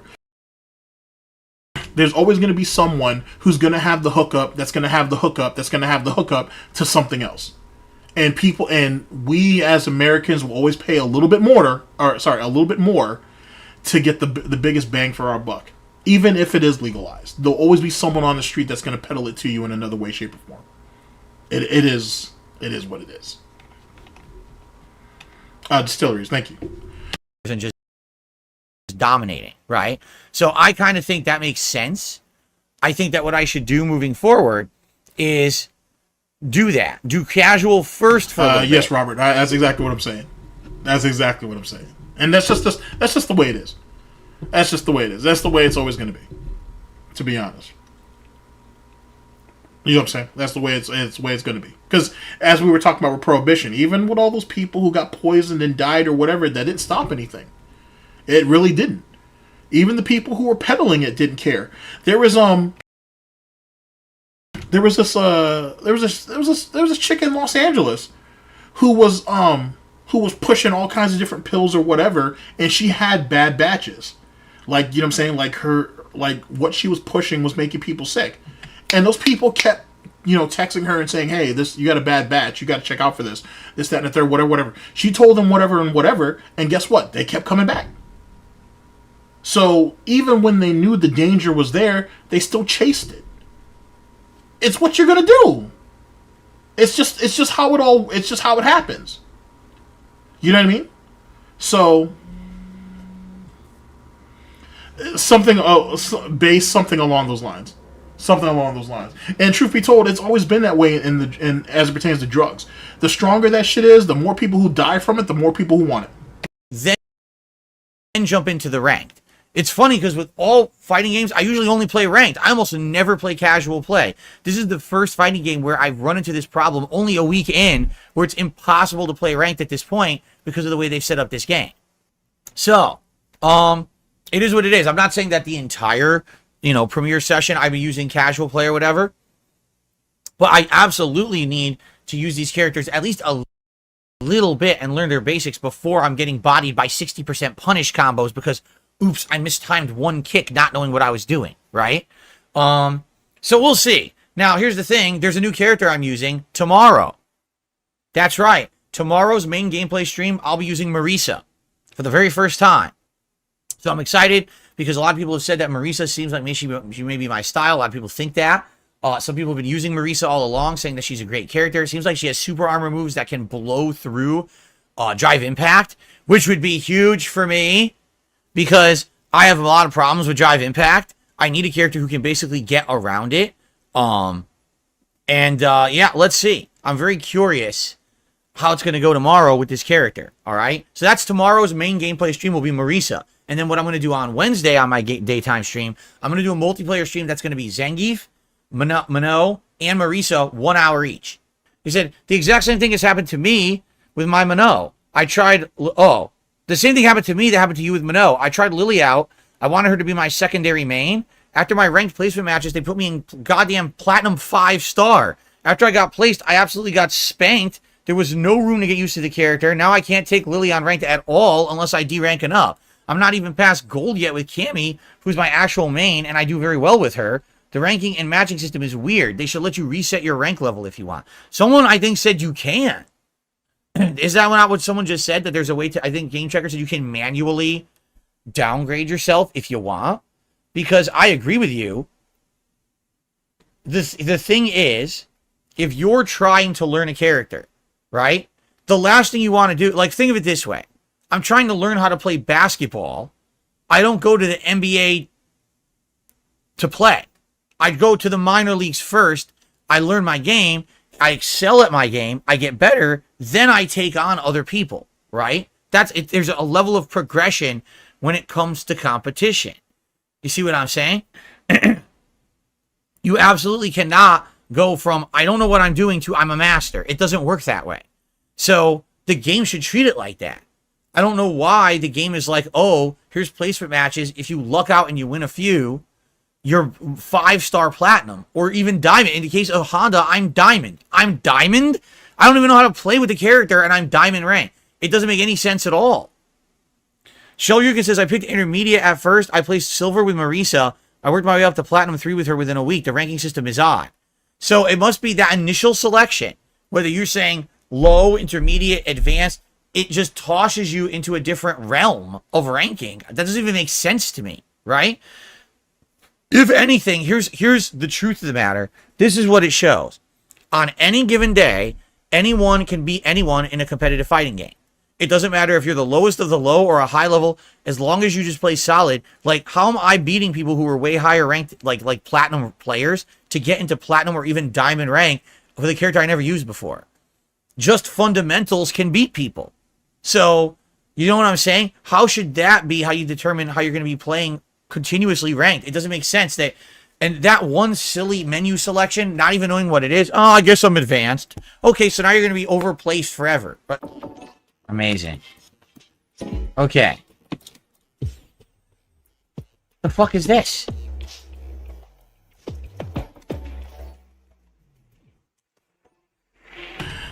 There goes his ego, and it said right there he could change it later, but that's his ego. So he got exactly what he wanted. He got exactly what he wanted. Oh, what's up, Black Doom? So he got exactly what, I mean, you get what you pay for. Alright, I'm going to try online, if it works. No, that is a bad system in my opinion.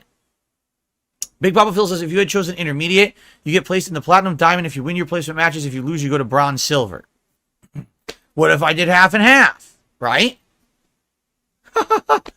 You see? And the other thing is you got to understand something here.